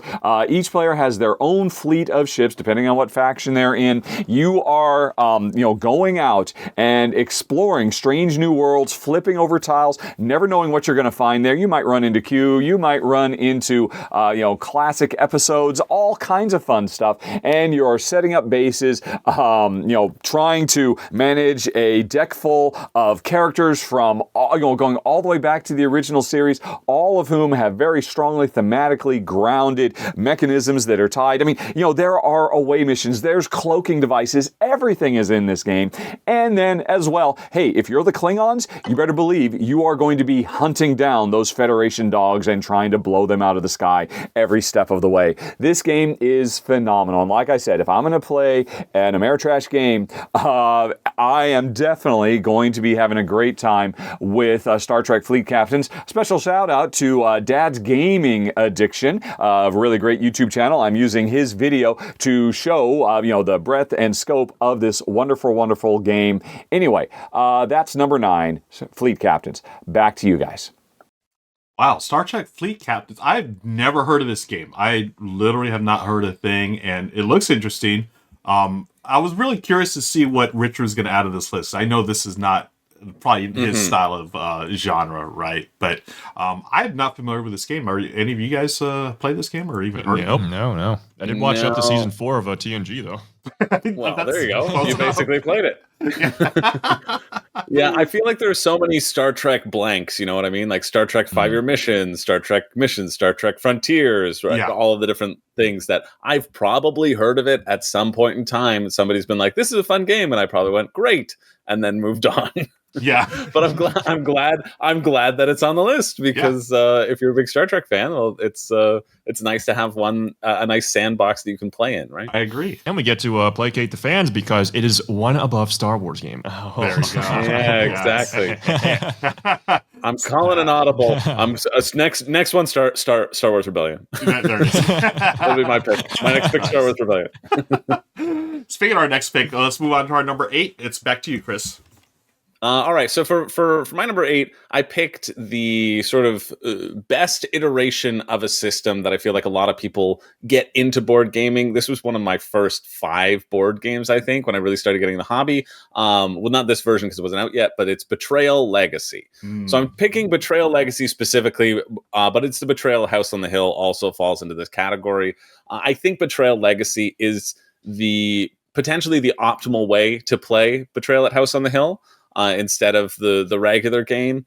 And that's just because with Betrayal at House on the Hill, things can be so swingy. Some of the scenarios that you encounter just feel not really well written or like poorly balanced. I haven't played the new edition, so maybe that's been tweaked. I only played like the 2nd edition, I guess, because now they're on their 3rd edition. But I think with Betrayal Legacy, you kind of get a fix on that because you have... In a way, it's weird because in Legacy, you usually don't know what's going to happen, but I feel like they have less scenarios that they needed to work on for Betrayal Legacy than they did for the actual game because it's only like a 12 sort of game campaign. And yeah, this kind of, again, you're searching through houses, you're rolling dice, random events are going to happen to you. The whole game is just, I walk into a room and something strange will happen to me. And it's how do I respond to that before the switch of who becomes the traitor. It's filled with theme. I don't care about the mechanics in it whatsoever, but I care about the story. And that's the common theme on my picks. Yeah, I think it's still something that I would plan like halfway through a campaign of Betrayal Legacy right now, and each one of the haunts has had like a little nice, delightful little twist that we can all go, oh, that was like, it creates a lovely little moment in the gaming session. And I'm like, yeah, this is really nice that it feels more structured, and you can still get that betrayal aspect. When my friend was like, hey, I got Betrayal Legacy, do you want to play it with me? My initial reaction was like, I've played Betrayal, but I think I'm really glad I did, because I think this is the sort of best iteration on that system, because it feels more streamlined and focused and still gives you all of that fun of exploration and fun of the traitor twist. And yeah, so that's why I put it on our list. Sounds cool that there's a less jank going on, because sometimes certain hunts are like, oh, that's super jank. Yeah. Make up your own rules. Yeah. Right, exactly, right? I don't think I've ever house ruled a game more than Betrayal, because you're in it and you're like, just do whatever feels like it makes sense. It's like, don't show me the hidden book, right? Because I'm doing this. So just make something up. Yeah. It's like, whatever you choose, we'll trust you. At the end, we'll look at it and see if you did the right call. But like, whatever, it's fine. It doesn't matter if you're like, I once had a tentacle that could move through walls. It wasn't supposed to move through walls. And afterwards, we're like, that's fine. It was just a tentacle. It's just a monster running around. You know what I mean? So it's, yeah, 100%. So yeah, I think a lot less janky with Betrayal Legacy, which is exciting. Yeah, I would love to play Legacy. I've only played the original version a couple of times, and it's a totally broken game, but 100%. But it's so much fun. I would totally play it anytime, because it's always led to these great stories afterwards. Like, oh, like in your case, the tentacle going through the wall, or I think there's that one room that you can't like actually access, or I forget what it is, some really weird thing. Like, how did this room show up here or whatever? But it's moments like that, like it's fun. It's just the theme of betrayal and just the fun moments that I've had playing that game. It's totally worth house ruling, or we don't need to worry about the rules at this point. It's all about the story. Yeah. And, it's always fun to see that twist where the one person goes on the haunt or whatever. And I've always enjoyed it, so I can't wait to play the Legacy version. My favorite from the base was there was one hunt that had like 3 traders and 1 normal guy, and I won't say what happens in it, but that what stuck with me. Yeah. That was a night Yeah. of absolute shenanigans happening. Oh my god! Because like the one dude was so confused the entire time. It was like hilarious to see that play out. Yeah. That's really funny. Yeah. Yeah, I've seen the one where there's like there's an unknown trader and you're all maybe infected, and so if you go into a room with each other, then you have to like show each other your swap tokens, and if you get the 1 token, then you get infected too. And it's like, did the parasite now? Are you on the parasites team now? And you're like, dang it, I'm on the parasites team. And so like it grows over as you're like running through. It's like, okay, come meet up with me. I'm trying to give you this thing that we need to win. It's like, totally, I need that thing to win. Just come into the I'll room give you with something, me. all right. Nothing's gonna happen. Yeah, strangely, it uses this card. It says it's our last night on Earth. If you want to kiss, you can, and it encourages you to do that. No, I'm serious. I'm pretty sure that's a card in the game. And that's what I love Totally, about and it's in Betrayal as well. It's in Betrayal as well. I literally saw him just pull out his phone. He's like googling like this. I was trying to Google it. Yeah. And that's what's so great about Betrayal, right? You could totally do random stuff like that, and it works. So, nice call. Just put into Google, it's our last night on Earth, lots of kissing, and see what comes up. I'm sure you'll find it. Betrayal Legacy, great pick. When I released both of our reviews for Betrayal 2nd Edition and 3rd Edition, people are like, you gotta check out Legacy. So it's been on our list. Yeah, definitely. Yeah. I can't wait to try it out. Good call, Chris. Very Ameritrashy. Let's move on to our number 7, which will be my pick. I think Ashton mentioned it earlier on the show. So without any further ado, number 7 is Dead of Winter. This is one of my favorite games, Ameritrash or not. I love this game. And we're talking about Will Wheaton as well. This is where I first saw it, was on tabletop, Will Wheaton. And just, it totally captured my imagination. Just like, here we are trying to survive post-apocalyptic in the dead of winter, literally. And talk about thematic. Those crossroad cards, you draw one. It's basically an event card. Bad things usually happen. But what's fun about this, it's got that traitor mechanism, just like in Betrayal. Like, someone or some people may be traitors, and you don't know because you're trying to complete missions. It's a cooperative game, or actually it's a semi-cooperative game. You have like a group mission, but everyone has their own solitary mission, and one person may be a traitor or not. It just depends on the random draw of the cards. But I love this, and they're showing the little die right there. That's what really made me think of Ameritrash. Because that die, I've died because of that stupid die so many times in this game. Right? It's like what, 1 in 8 to die? Yeah, no, I think it's like 1 in 12, isn't it? It's like a 12. D12. Like an Every auto turn we took, die. by the way, we rolled the bite. Oh, I have too. I'm like, how is this a D12? It shows up way more than it should. But that's very skewed perceptions of the game. Yeah, we did. And that's the fun of no this more game. traveling. But that's the fun of this game. Right? Yeah, very travel gas. Totally. Like first time we played games, that's 2 people just die right off the bat. We're like, oh wow, okay. Yeah. Love it. So you should read the rules right there. It's like, it says you roll the tooth, you die, and then you start rolling for everyone else. That's the spot they move to. Yeah, it's hilarious. And again, like all these other games that we've been talking about so far, the theme is just right there in your face. It's so good. It's so well written. And I've always enjoyed this game. In fact, one of my favorite memories of gaming, it was the very first time I played this game, where a buddy of mine, I'd got into this open gaming group in my town. I was there for a couple of months and became friends with everyone. And when I first played this game, my buddy of mine convinced everyone that I was the traitor. And I was like, there's no way, blah, blah, blah, don't listen to him. And sure enough, he won the game because he was the traitor. He had gotten everyone to vote me out, to exile me, and things like that, they stick with you because it's storytelling. Yeah. It's fun. It's funny, and you remember that. And the mechanisms are solid as well, and it's just that die. Oh, the bite die always gets you. But that's our number 7 game on the list, Dead of Winter. So going back to the pre-show, you mentioned you don't like social deduction. So what still draws you to Dead of Winter? Just the theme is just that good? That's the thing. You're totally right. So yeah, I'm not a social deduction fan, but sometimes it works. And for me, the theme in this one really takes it over the edge. Because you talked about being tense in Star Wars Rebellion. I get the same feeling in Dead of Winter. It's like, oh, someone is going to rat me out, or someone is, the traitor when I'm not. So I think that takes it past, like, okay, I may not like deduction games and social deduction games, but I like it here. It'll work here. It's not my favorite mechanism, but hey, it's got dice. It's got that bite die. That's always good for laughs. And I will play this game anytime. It's wonderful. Nice. But do you have any thoughts on the expansion? The expansion. I have not played the expansion. I really want to. Isn't that the one where you? Oh, you're play, missing out. The expansion is so faction good. versus Oh, faction Right in or front of something? us, actually. oh my god. It's like right there. If you're talking about dumb things happening with the bite die expansion, that's like even more dumb things. It just like takes everything silly about the game and says like, why don't we just throw in like 3 times as much of that? Aha. Nice. Now, are you talking about the long night or the long Warring night, yeah. Colonies? I've not played the Warring Colonies now. Okay. I haven't played Warring Colonies either. I have a friend who's Dead of Winter is their number 1 game, and they despise Warring Colonies. They're like, it's so long. It's like a like 12 there's game or not- something, right? yeah, there's not the interaction that you want. They said like, don't ever do it.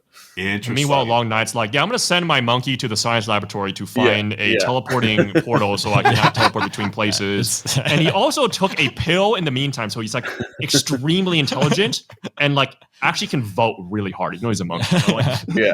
Nice. also, at some point, some dude found like a grenade launcher that like fires drones. Like, I don't even know what's going to happen anymore. Like, Okay. I always like playing the And the dog. regular What's the Dead of dog's Winter's name? Is like- it Sparky? Sparky, the dog? yeah. Sparky, yeah. I love It's also Sparky. the mall Santa. Yeah, It's the a mall personal Santa. one of my Santa. friends like Oh, yeah. refuses to play Dead of Winter Forrest anymore unless he Gump. can both play as the monkey and Sparky. It's super funny. He tries to find them weapons right off the bat because it's just very funny imagining like dogs and monkeys running around with just guns. Just That's so funny. Well, I just love that Forrest Plump's ability is that you can just voluntarily exile him and the morale will go up because he's so creepy. Yeah. And everyone will just be very happy he's not the colony anymore. They're like, listen, we'll take the hit on food. That's great. Like I had a very memorable game where like he like was the hero of the colony. Like he went out, slew like hordes of zombies, and the morale was still too low. So eventually, like as my final act, I will leave. He went down the hero. Everyone loved him. Oh, that's great. Okay, so that's our number 7, Dead of Winter. Let's move on to our number 6, Shelfside. What you got for us? Take it away, Daniel. Wait, which game was we had? Like 2 games on this list. Yeah, this is the one that starts with M. That's Yes. okay. I just forgot the order, my bad. But yeah, Mansions of Madness is something else. Oh my god. Now I'm a guy who loves me some of that nonsensical Eldritch Lovecraftian just board game theming. That's just, it's everywhere. But Mansions of Madness, this one by far the best. All right. So in this game, you're all playing as investigators exploring probably a mansion, not always a mansion, usually a mansion. You go in there, you're trying to investigate, see what's going on, and you may not even know the objective right off the bat because there are different scenarios, right, different levels of this game you can play. And as you're exploring the dungeon, you have to figure it out because you're investigators, right? You're going into rooms, you're rolling tons of dice to be like, what do I find in this room? Is it a clue? Is it a gun? Or maybe a bad a zombie, or like, a big tentacle monster. Oh no, that's more spicy things happening in the game. And to top it all off, this game has an app manage all this for you. So it's like super brain dead to get it going. Like I get like the easiest time, just set it up. It's like, okay, put everything out. Hey, app, what am I doing? Okay, cool. So I this is what I got. All right, the check succeeded. Oh, okay, the app tells me I found this candle in that room. Okay, I found a candle. Oh, hey, app, what did I find in that room? Oh, that room is the one with the zombie. Oh, we better run. We better leave. And it's not super annoying. You don't have to like go to the app and be like, the zombies in this room, zombies in that room, blah, blah, blah. No, you just still are playing the board game. It's just that anytime you are doing anything that's like, hey, like the zombie doesn't attack, right? You don't need to tell the app where this is happening. You just kind of like, hey, the zombie doesn't attack. And suddenly it like pulls up a prompt that's extremely descriptive. It's like the zombie is groaning, it's moving, it's shambling, it's disgusting, it scares you. Roll a mental check or a will check. I don't even remember the names anymore. But like, yeah, the point is the variation of like how the enemies can attack and what like you can find in the rooms. It's just so novel, right? It like 100% just beats out having like a deck of cards you have to draw through and to like see the next random thing that happens, because the app is just like, well, it's an app. It can have so many different things that can happen from like how you interact with everything. So that's just what really seals the deal for me. Yeah, the app does a really good job of hiding like story points in the scenarios. That too, yeah. Yeah, I guess I don't want to spoil too much, but there's like a lot of NPCs and they'll have dialogue trees. If you were to do that with like a deck of cards, not fun. It would be And horrible. also like for replayability, they can just like put things in different rooms too. Yeah, like yeah. in the same scenario, it's like, why if they go to like this end of the map this time, like, oh, that's a different path. That end has like way more zombies on it. We're like, oh god, you know? Yeah. Yeah, this I remember this was probably one of the first board games I played that had that app integration to it, and it was brilliant. You know, just all the upkeep, that alone right there, you don't have to deal with any, you know, upkeep or whatever. And as Ashton was talking about, you know, hiding those narrative points, it was great. And it worked seamlessly the times that I played it, and it was a fantastic experience. Again, very Ameritrash. You got that really great story, and it hooks you in there. And yeah, it's a great choice for this list. Something that really seals the Ameritrash for me is the insanity mechanic. I mean, I always have to bring this up. It's like my bingo card. Every time we talk about Mansions of Madness, I bring this up. Where if your character goes insane, you get a secret objective, which may or may not be betraying the team you were on, or setting the house on fire, or maybe it's just you can't talk. There's like all sorts of like funny things there. Cool. Yeah, I just like nonstop rolling dice, and that like, oh look, there's a chat, roll dice. Hey app, what happens? Like you just got nonstop, and it never gets old because it's just like, whoa, a new dumb thing happened. Wow. Yeah. Also, it's cool. One of the scenarios has like a monster moving around. You're not sure like why. So you have to get to the solution of why that's happening, which also gives the game a big mystery element that not a lot of like board games have. I mean, in general, it's a huge mystery element because you know you have to investigate and be like, what are we even doing here? What is happening? Yeah. What? Yeah. Where is the madness? Nice. Cool. Great Nice. choice for Fair number 6 of Matches of Madness. Moving on, we're getting to the top 5 now, friends, and Richard's got us for number 5. Richard, what you got? All right, 3 more excellent choices. I've only ever played the original Betrayal House on Hill, and I thought it was very, very cool. I would definitely love someday to get to play through the Legacy Edition, but of course, it's not going to work very well as a 2-player game, is it? Probably not, but someday, it's on my list of things to try out. And the same thing is true for Dead of Winter. Again, not very good. I did actually try this with Jen as a 2-player game. It is not worth it. We actually didn't even make it through the experience, but someday I'll get to play it at a convention or something like that. And Mansions of Madness, Ash and Dan, wow. Here's what I'm really curious about, since I'm pre-recording.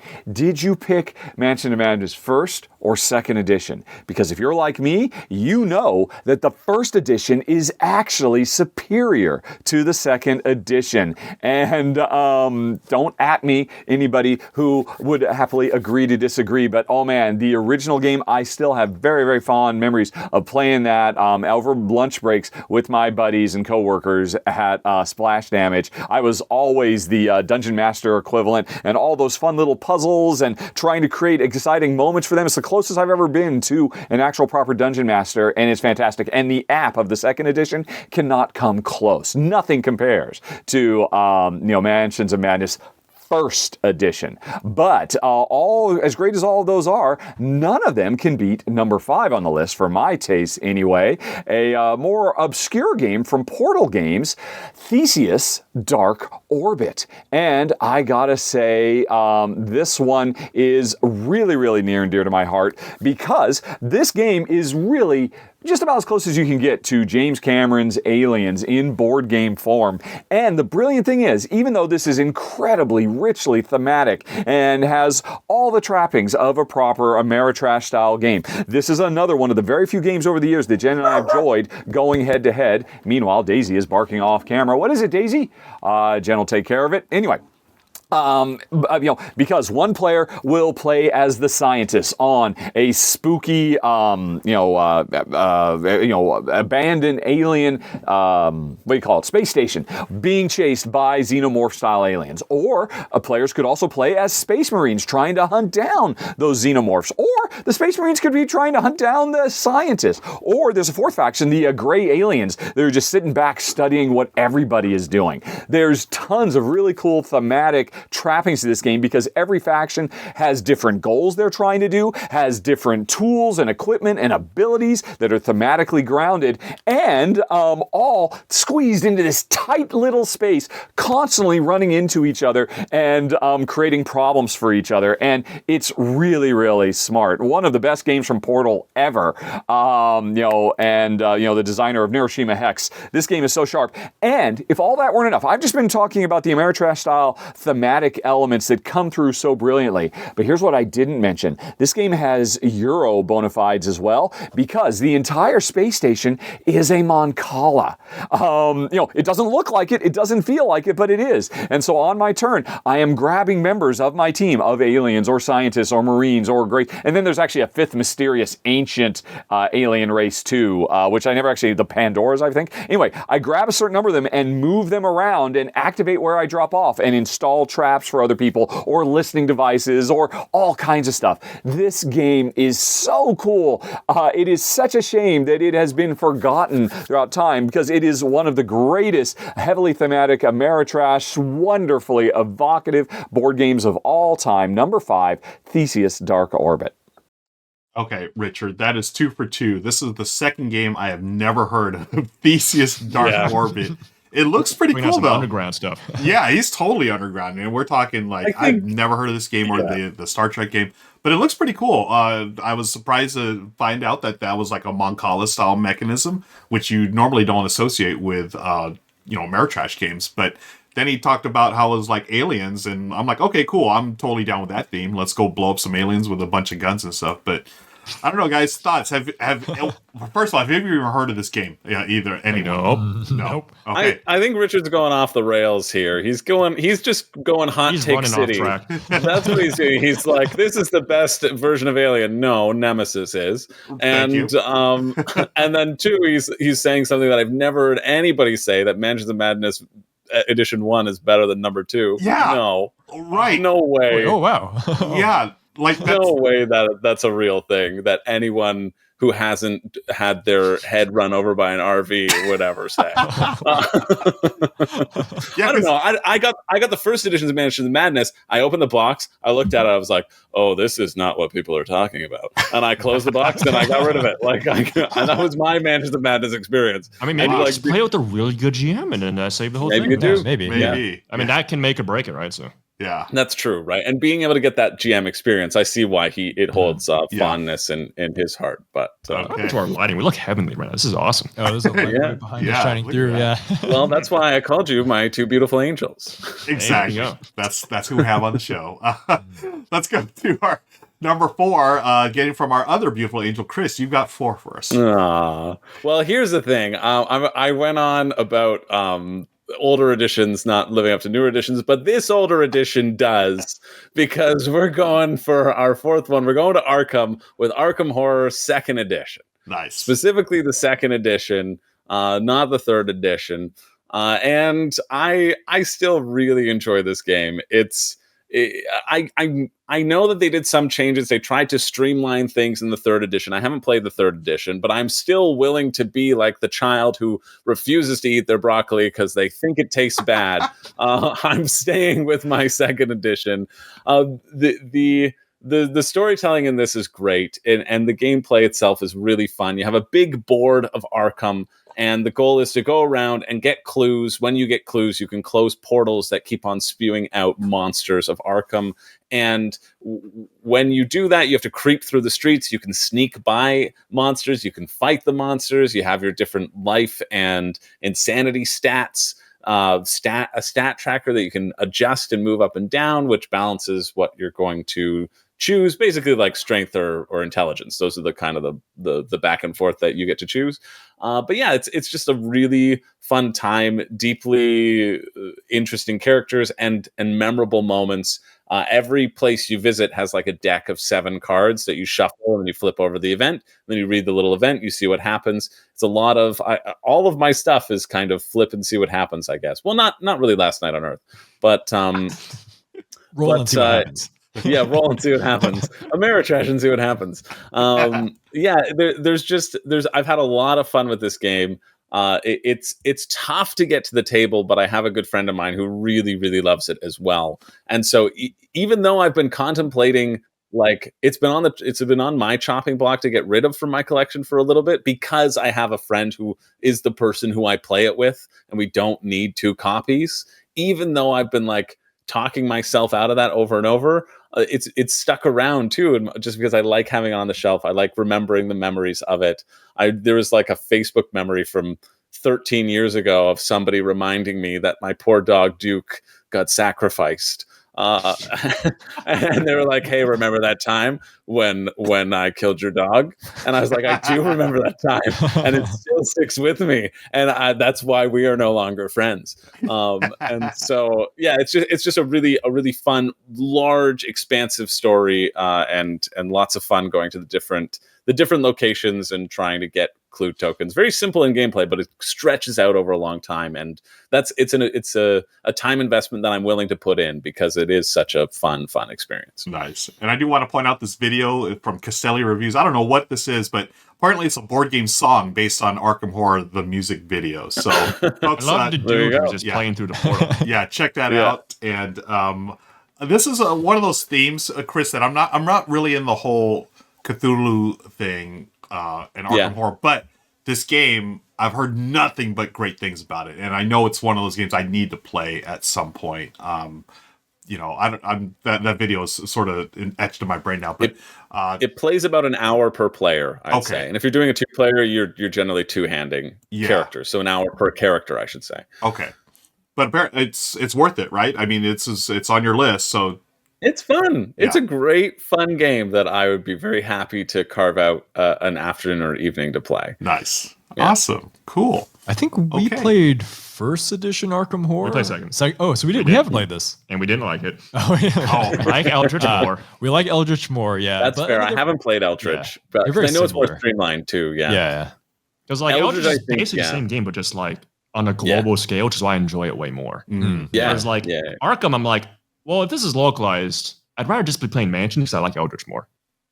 Yeah, got it. Fair. Okay. Totally fair. I think you're not in the minority on that at all. I think Eldritch has replaced Arkham for a lot of people. I've never played Eldritch Horror, so it could do the same for me. But it's just more epic to me because it's like you're saving the whole world in that one, and like the Doom track on that, having like Cthulhu looming down on you before he just spawns on the board. That's the feeling that to me Arkham just could never hit because it's like, oh god, like Doomsday is coming and the world will end, and like you're putting so much stuff like on like different countries on the map, and it's like, wow, like these threats feel just so titanic. They feel eldritch. They feel, out of this world. They feel horror. Yeah, there's like TikTok men spawning in Japan and like goat monsters you have to fight in Africa. TikTok's hitting Japan now. Whoa, man, that app's going crazy. Oh, yeah, a lot of great memories with Eldritch. Yeah, I think when we played Arkham first, though, we would have liked it a lot. Yeah, but we played Eldritch first. We played Eldritch first. Arkham was, I think, out of circulation when we started playing. It was out of print for a long time. Yep. Yeah, cool. All right, I'm gonna use the bathroom real quick. I've been holding this in for a while. All right. Let's move on to our top 3 now. We've got 3 left here, and this one is going to go to me. I've got a third one. This one, it's a game that I got many, many, many years ago when I first got in the hobby, and I was excited because I got a good deal on it. Chris, you'll appreciate this. I got a used copy of this for like $10, 10 US, and the game is Nexus Ops. And when I think Ameritrash, I think Nexus Ops. It's sort of like basically a 4X game. We're talking earlier about in the pre-show about Last Light, Roy Kennedy's game.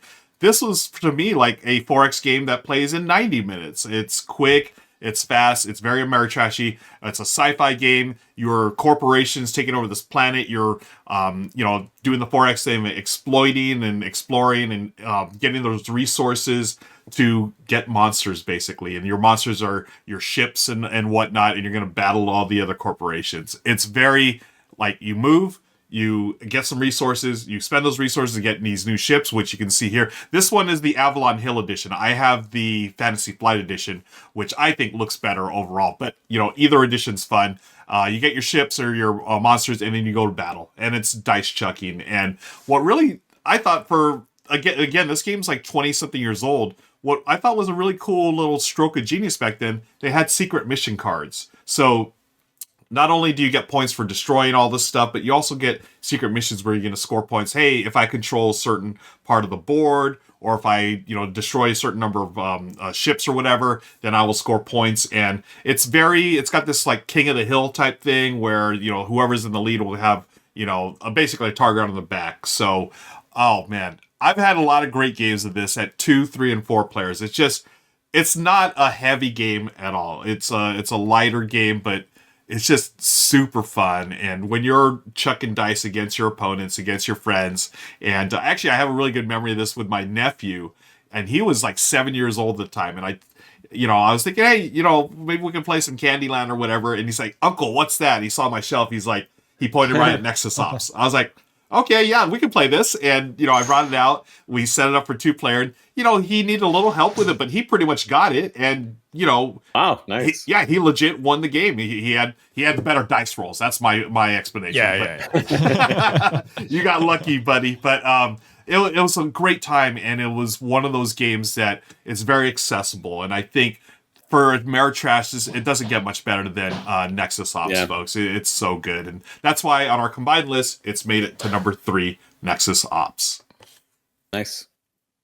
Never played it. Sounds cool. Never played it. Sounds cool. I've never played it. I'm pretty sure that's a game I have Nexus Ops. Yeah, I think we would just enjoy making it. sure. Yeah. So I just can't. Yeah. I like to explain it like this. Again, it's an older game. I feel like it took some of the DNA and the older versions of Twilight Imperium, where you're building up your fleet, and it really streamlined it down to so anyone can play it. It's not nearly as deep as Twilight Imperium, but it also has those secret mission cards, just like in Twilight Imperium, right? You have your missions like, aha, I did this, I get a point or whatever.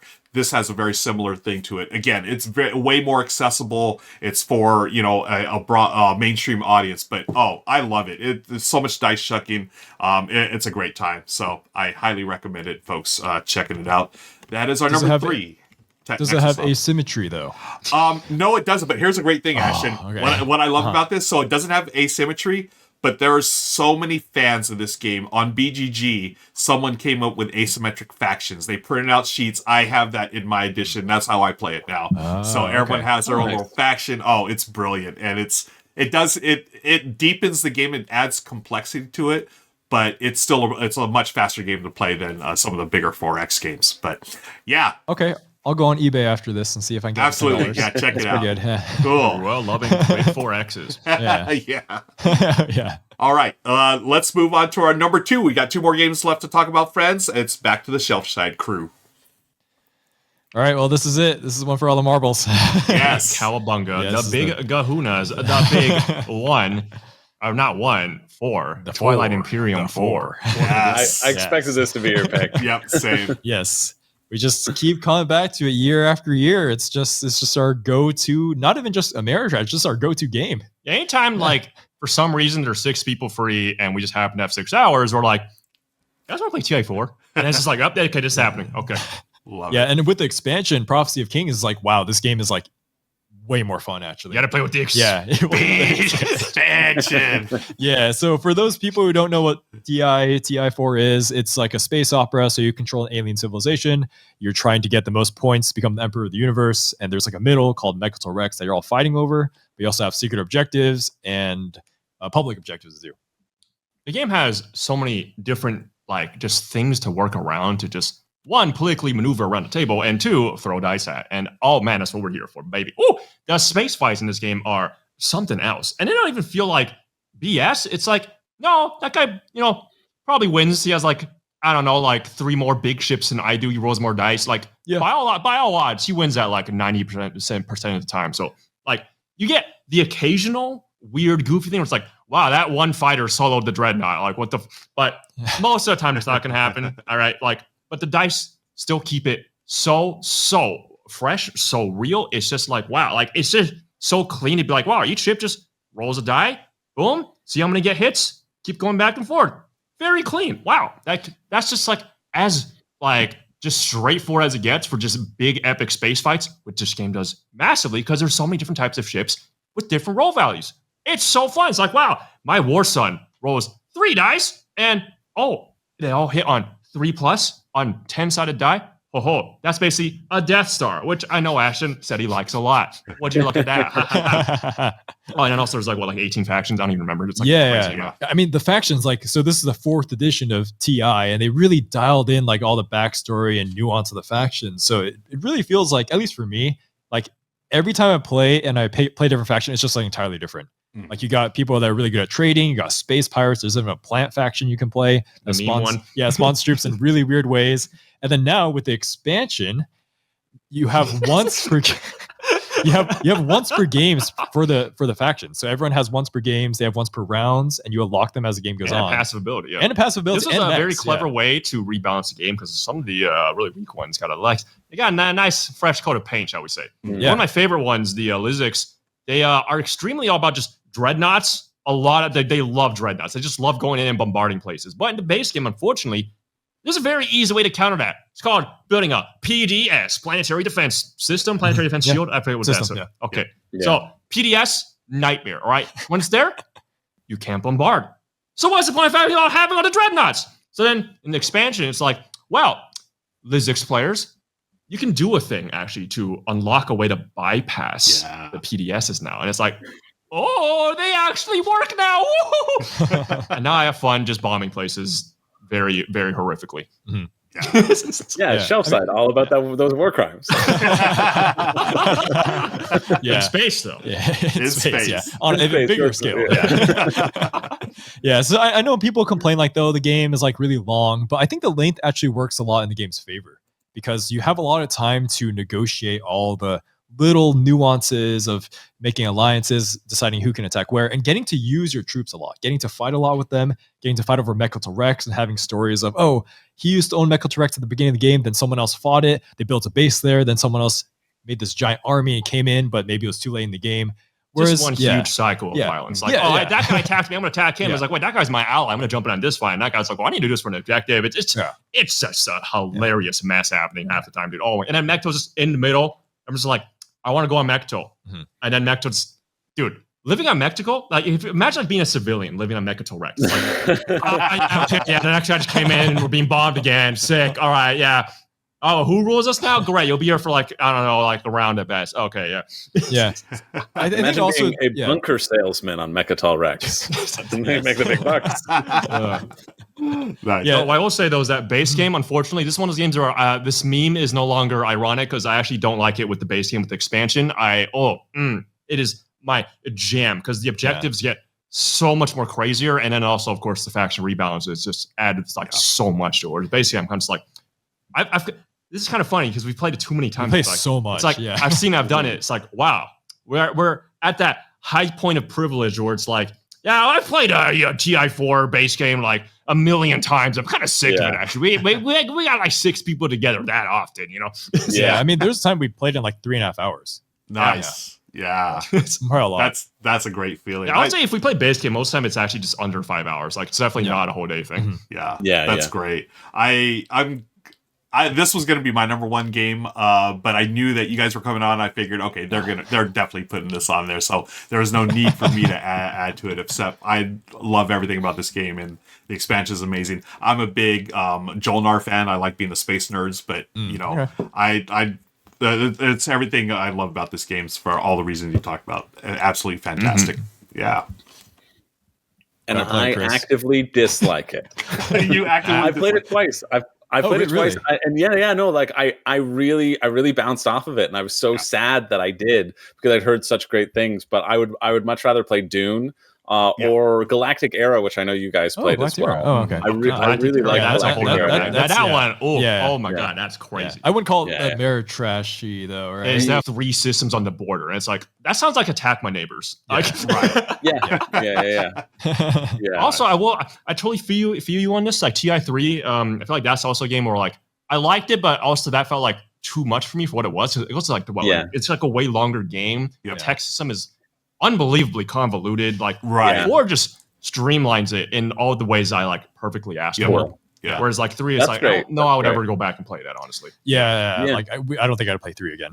I don't know if that would address your issues with the game because like honestly, totally real. Like if 4 being more streamlined and possibly having more things to do, like for example on the story that you're talking about, right? In 4. Well, this is an expansion, unfortunately, not in base game, but in expansion, you can actually explore planets and like flip over like a card and like actually get something tangible and beyond just their stats. Yeah. So like you can be like, this planet has like a secret relic, like whoa, right?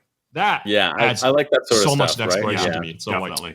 I think in 3 that I had little token maybe on the planets that you flipped and something happened, but I might be but I think forgetting it was just that stats and resources. It wasn't like a card. Yeah, I think it was just resources. Yeah.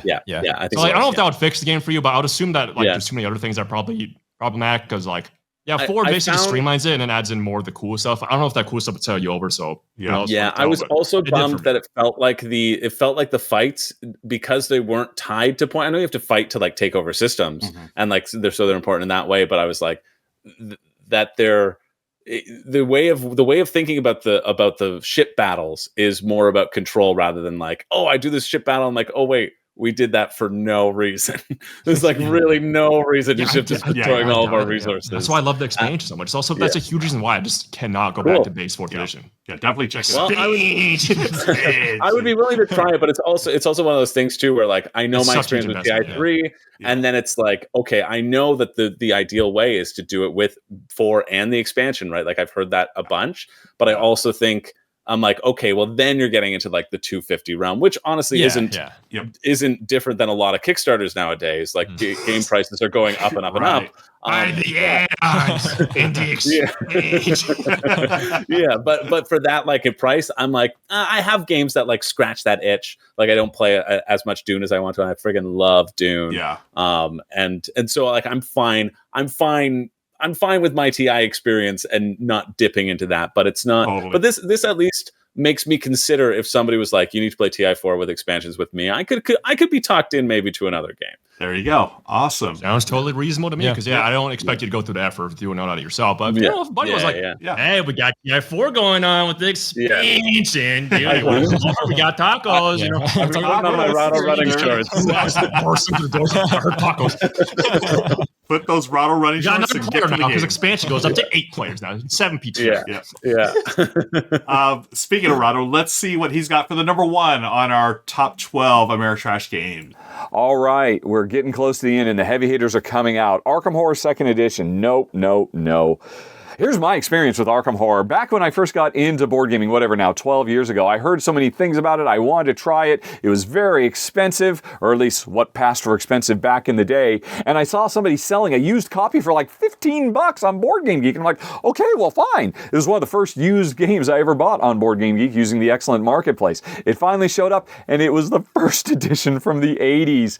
And that was absolutely terrible. Oh my gosh. But I'll be honest, I didn't really like 2nd edition much more. To me, it typifies all the most extreme excesses of Ameritrash style gaming, but I cannot deny it creates memorable experiences. It is, mood and atmosphere personified. Definitely not for me though. Neither is Nexus Ops. Yeah, endless armies of plastic crashing into each other, but I totally understand why it would make the list. And well, how did you let Shelfside take your number 1 game? Twilight Imperium, that's your baby. I guess you're probably just being polite to the guests. And by the way, not for nothing, I still haven't played it. I'm still down to play this. Well, I am in LA next week. I'm hanging out with you. Maybe we could get Shay to come over and some other people and have a big epic. I don't know, maybe we even film it. I don't know. I've been wanting to get a run through of Twilight Imperium on the channel forever. Maybe next week is the time. We will see. But that's for the future me. Today me, right now me, I'm going to talk about our combined number 1, and I'm totally cheating, but I've got to give it to Forsaken. Oh man, and I know I'm cheating because, have any of you actually played it? It's not out yet. It is going to be coming soon. I did cover it when it was crowdfunding, and yeah. I went back and watched my video a bit to remind myself just how hard I fell in love with this game. There is no two ways about it. This is basically a big, sprawling, epic, thematic, Amerigame, Amerigo, whatever you want to call them, Ameritrash style game.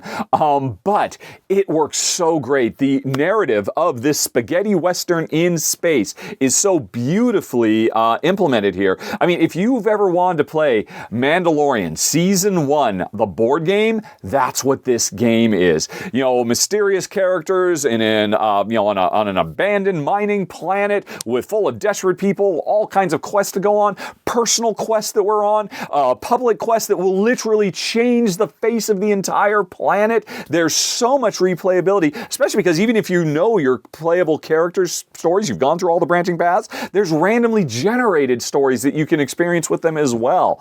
And it is so sharp, so much fun. I thought about actually talking about it when we had Travis Chance, because he was the designer on it, but I figured, no, I don't want to. It just felt kind of weird to, effuse praise while Travis is here, but Travis, oh my gosh, man, this game is so amazing. And I think once people start getting their hands on it, because I believe it is getting close to shipping, maybe early 2024, I think I will not be the only person out there who proclaims Forsaken is the greatest Ameritrash style game of all time. And I'll throw it back to you guys. And as a quick reminder, folks, stick around for the post show, or folks, hit the links down in the show notes to go to the extended edition of this, because I've got a few more games to talk about in the post show. Okay, guys. Yeah, Richard, 3 for 3. I have no idea about this game, Forsaken. Another one I haven't heard about, but if he's cooking, yeah, if he's talking literally in the kitchen, yeah, space western space western type game. You got me sold. Spaghetti western in space. I'm sold. I want to give it a shot. It does look good. I remember when it was on Kickstarter. It was on Kickstarter within the past couple of years, so I have naturally looked at it, and it's it seemed fun. I think it was also by Game Trays had a lot. There's a lot of Game Tray stuff and a lot of like extra organizational in that, which also ups the price too. So I remember thinking that it was like, and I remember the shipping being a bit expensive too. So that's always like, I'm always saying too much shipping, which is a real thing. But that's my tip, but I remember it looking cool for sure. Cool. Yeah. All right. Everything okay with the shelf side, guys? I don't know what happened while we were going over the number one game. Did equipment fall apart? What's going on? I'm not sure. Yeah, this is the beauty of filming this live here on Twitch, folks. Y'all get to see all the non-crazy stuff. But apparently, Ashton, everything okay? We're hanging in there. Yeah, we gotta charge the laptop. Oh, okay. Oh, laptop's about to die. All right. Well, that's perfect timing. Very professional. I have no idea what you guys are saying right now. Yeah, that's actually good timing because we're wrapping up the show right now. We want to thank you all for watching. Be sure to click the show notes below for the extended version where you can hear all about the shelf side guys, and also you can hear about more games that would have made our top 12. But shelf side, Ashton, Daniel, thank you so much again for joining us. Chris, as always, bang up job as the co-host of the R&R&R Show. And until next time, folks, we'll see you later here on the Rahdo Roastery channel. Take care. So long. Bye-bye. All right. And hello, we're back. Folks, we're going to wrap things up. We are going a little over today, but that's okay. Yeah. As long as you guys don't have anything planned for the next 10 minutes or so, we'll do a post show. If that works. Still at work. It's fine. Cool. All right. Yeah, great. All right. So we probably have a video from Richard about his honorable picks. We should get that out of the way for our timing first, eh? So here we go. Richard, what other games would have made your list, friend? Let's see what he's got. All right. I gave my top 3 in our combined top 12, and I'm going to tell you about 7 more so I can round out my top 10. Although, folks, this is not the first time I've done this list. I did it many, many years ago. There'll be a link for it down in the show notes if you want to hear my original top 10 thematic games, and there's going to be some overlap, but a bunch of new games. So you already heard me talk about, what was it? Forsaken, Theseus Dark Orbit, and Star Trek Fleet Captains. But Catacombs 3rd edition just missed making my list. Such an awesome game of disc flicking. One player is the evil dungeon master trying to destroy the other player or players who are the brave adventurers. Not a lot of plastic, just pieces of wood instead, but definitely wonderful thematic, great stuff. These are in no order, by the way, particularly, but Dead Reckoning. I kind of thought this might have made somebody else's list too. I don't know, maybe. A lot of my games are kind of hybrid, kind of Ameritrash / Euro-y. But I'll own it. That's who I am. And I think this is a fantastic game using the John D. Clare's card crafting system from, what's it called? I can't think of the original game now. The Forest one. Anyway, though, big, sprawling pirates adventuring throughout the Caribbean, having all kinds of great stuff with, upgrading your crew and a big, long, epic, very thematic experience. Atlas, Duel for Divinity. Ash and Dan had Nexus Ops. Well, you might want to check out Atlas. To me, this is the greatest head-to-head players skirmishing with lots of plastic pieces all over the board, because before the game starts, players actually custom design their faction by combining different powers to create cool new soldiers and creatures and whatnot to deploy on the battlefield. It's, again, one of the very, very few games Jen and I have enjoyed over the years that is having us head-to-head, dueling each other. And Duel for Divinity, it should not be forgotten. Let's see, what else did I have? Unsettled. Oh my gosh, this game is probably the most richest, thematic, engaging, and beautiful experience I've ever had in board gaming. This is hard sci-fi. This is not science fantasy like Star Wars. This is, using their best bets to create truly alien environments for us to crash land on and explore and try to survive. There's so much in the base box. It's gotten an expansion with a bunch of extra stuff. It is amazing. Again, maybe more hybridy, but awesome. And then I had a few co-op games. I was leaving co-op off because Ameritrash is traditionally more head-to-head, but I had some co-ops. I already talked about this in the miniatures one last time. The Walking Dead No Sanctuary is amazing. Incredibly thematic, captures all the best elements of the best of what Walking Dead, the franchise, did, with everybody working together, but everybody having their own agendas as well. If you like Dead of Winter, you owe it to yourself to check out Walking Dead No Sanctuary from the Sadler brothers, who, man, I had several of their games I could have mentioned as well, but this is my favorite of everything they've ever done. Kick-Ass the board game, another cooperative game, really does a wonderful job of, hey, it is a lot of dice rolling and trying to beat thugs and supervillains while trying to balance your day-to-day real life. Very wonderful thematic, a game. And, Fate Forge, Chronicles of Khan, another game that nobody can play yet, but it will be coming soon. This is the sequel to Vengeance, which I thought about putting on the list as well, but I like Fate Forge more. It's based on a very popular, pen and paper role-playing tabletop RPG system, the Fate Forge system. But oh man, watch my run through. When people get their hands on this, it's so amazing. Big sprawling narrative campaign adventure punctuated by fast, exciting, tension-filled, dice-driven combat sequences that are really quite unlike anything else out there, except for its predecessor, Vengeance. Fantastic stuff. And hey, it's been great, everybody. Can't wait to see what everybody has to say. Thanks again for being on the show. Shelfside, folks, check out the links down below. Everybody should subscribe to them. They are the best. Okay, bye-bye. Yeah, interesting choice of Dead Reckoning. I would not think of that as a Ameritrash game, but and the game he was referring Catacombs to too. Yeah, Catacombs too. The game he's referred to was Mystic Vale. That's the one with the card crafting. But I love Rahdo is running through off tracks actually. yeah, I love rail. Rahdo runs off rail. Rahdo runs off the rails. It's a spin-off. Totally. It's happening right now. Yeah. So other games on my list that didn't make it. So my number one was Twilight Imperium, but I knew Shelfside was coming on, so of course they're going to be talking about that. I also had Small World, an old school, take on Risk, but that was that I thought was a pretty successful take on Risk that didn't have to take 10 hours to play or whatever. Also, you all talked about. Dice. Yeah, you talked about Betrayal Legacy. I had the original Betrayal on my list, along with Hero Quest, Dead of Winter, Nexus Ops, and also Survive, Escape from Atlantis, another classic. I call it Ameritrash just because you're always out there hosing other players, so I threw it there. So yeah, those are the games on my list. What about you guys? Ooh. All right, so 2, I got Oath and Cthulhu Death May Die. I am a huge Lovecraft fan, as you probably have noticed, but yep. Oh my God, both these games have by far some of the stupidest occurrences happening on the right when I come to this one. Like, if you wanted to just play Mansions and not investigate, and you just want to just run in with a shotgun and start shooting things, that is Cthulhu Death May Die. Like, you just go in, it's like, all right, what's the goal? We have to kill a boss. Okay, let's run in and let's just start blasting away. And you just roll dice for everything. And then there's also a very nice dice reroll mechanic. That's another thing I enjoy a lot is whenever there's like a well thought out mechanism of like, okay, here's a resource you got that can be used to reroll dice. And here's all these weird things you gotta do to refresh it. Because in that game, there's a rest action, which you can choose to either heal yourself or to heal your dice rerolls. And that's a very important decision to make a lot. Because it's like, ooh, how much do I want to push my luck here? And that's always fun. Mm-hmm. As for Oath, that one is just, oh my God. That's just cowabunga of the game.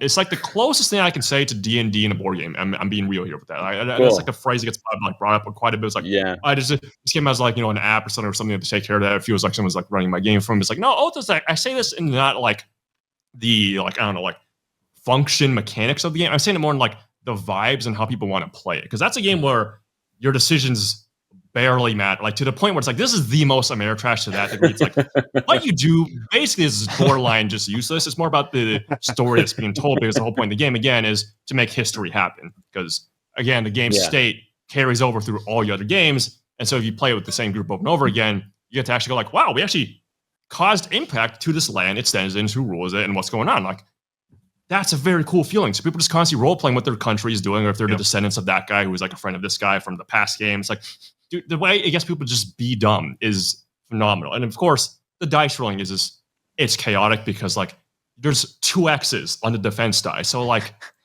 if you're lucky, you could just be like, oh, that guy's like the most well thought out plan attack. And then like, yeah, I just roll like a 2X into a 2X into a 2X. So I like 8 times my defense. Yeah, that's some pops to get through. Okay, yeah, sure. Okay.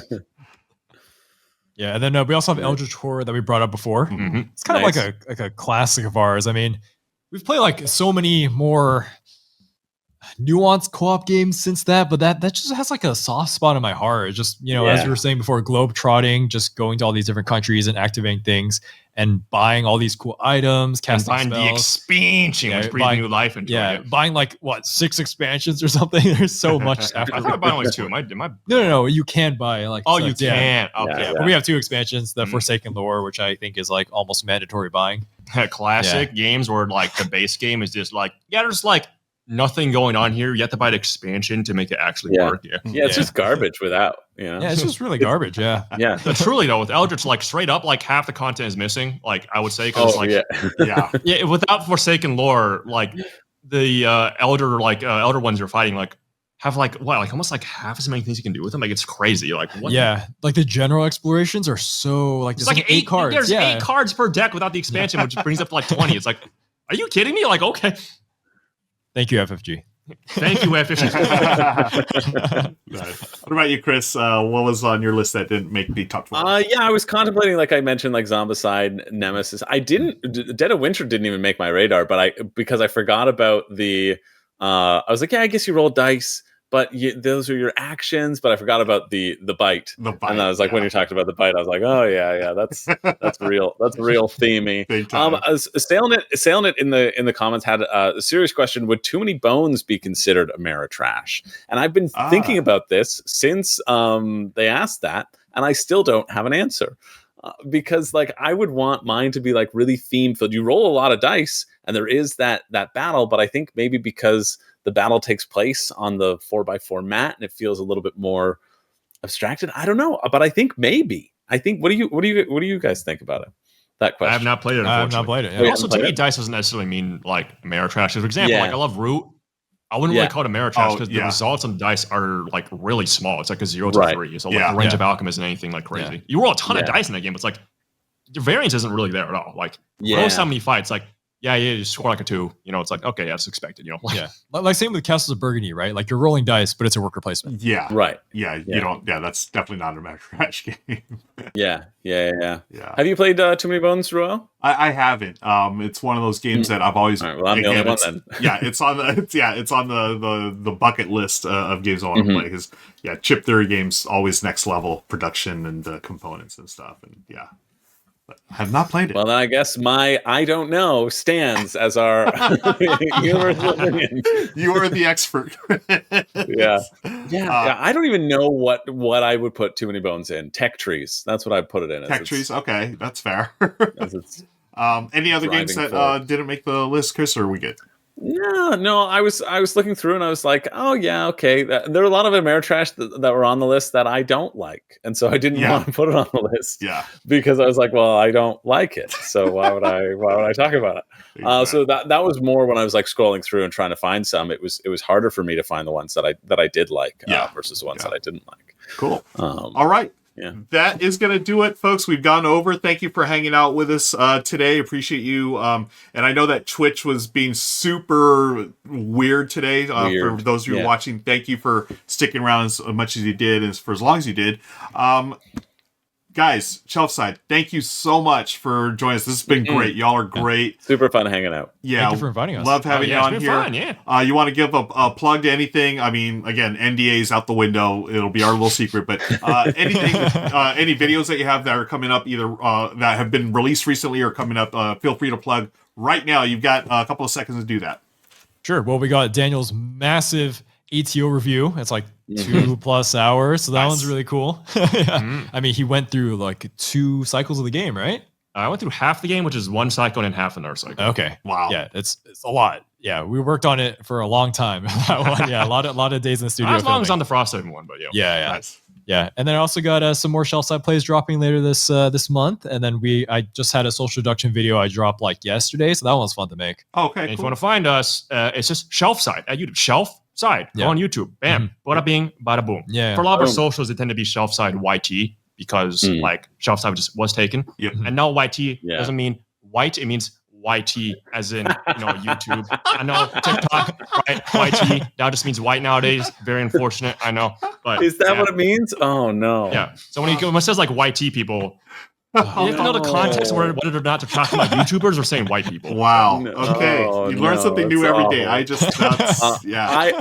I want to plug the video on Shelfside too, and I think it is what your favorite board game says about you. That's where the expansion comes from. If you were wondering why we were saying that over and over, that's where that comes from. So you should all go watch that Yeah. right We now. also for a little sure. bit on Hero Quest, which is Ruel's, Yeah. Ameritrash game. Yeah. Nice. Yeah, So, folks, I just dropped there's a the lot link. of tie-ins.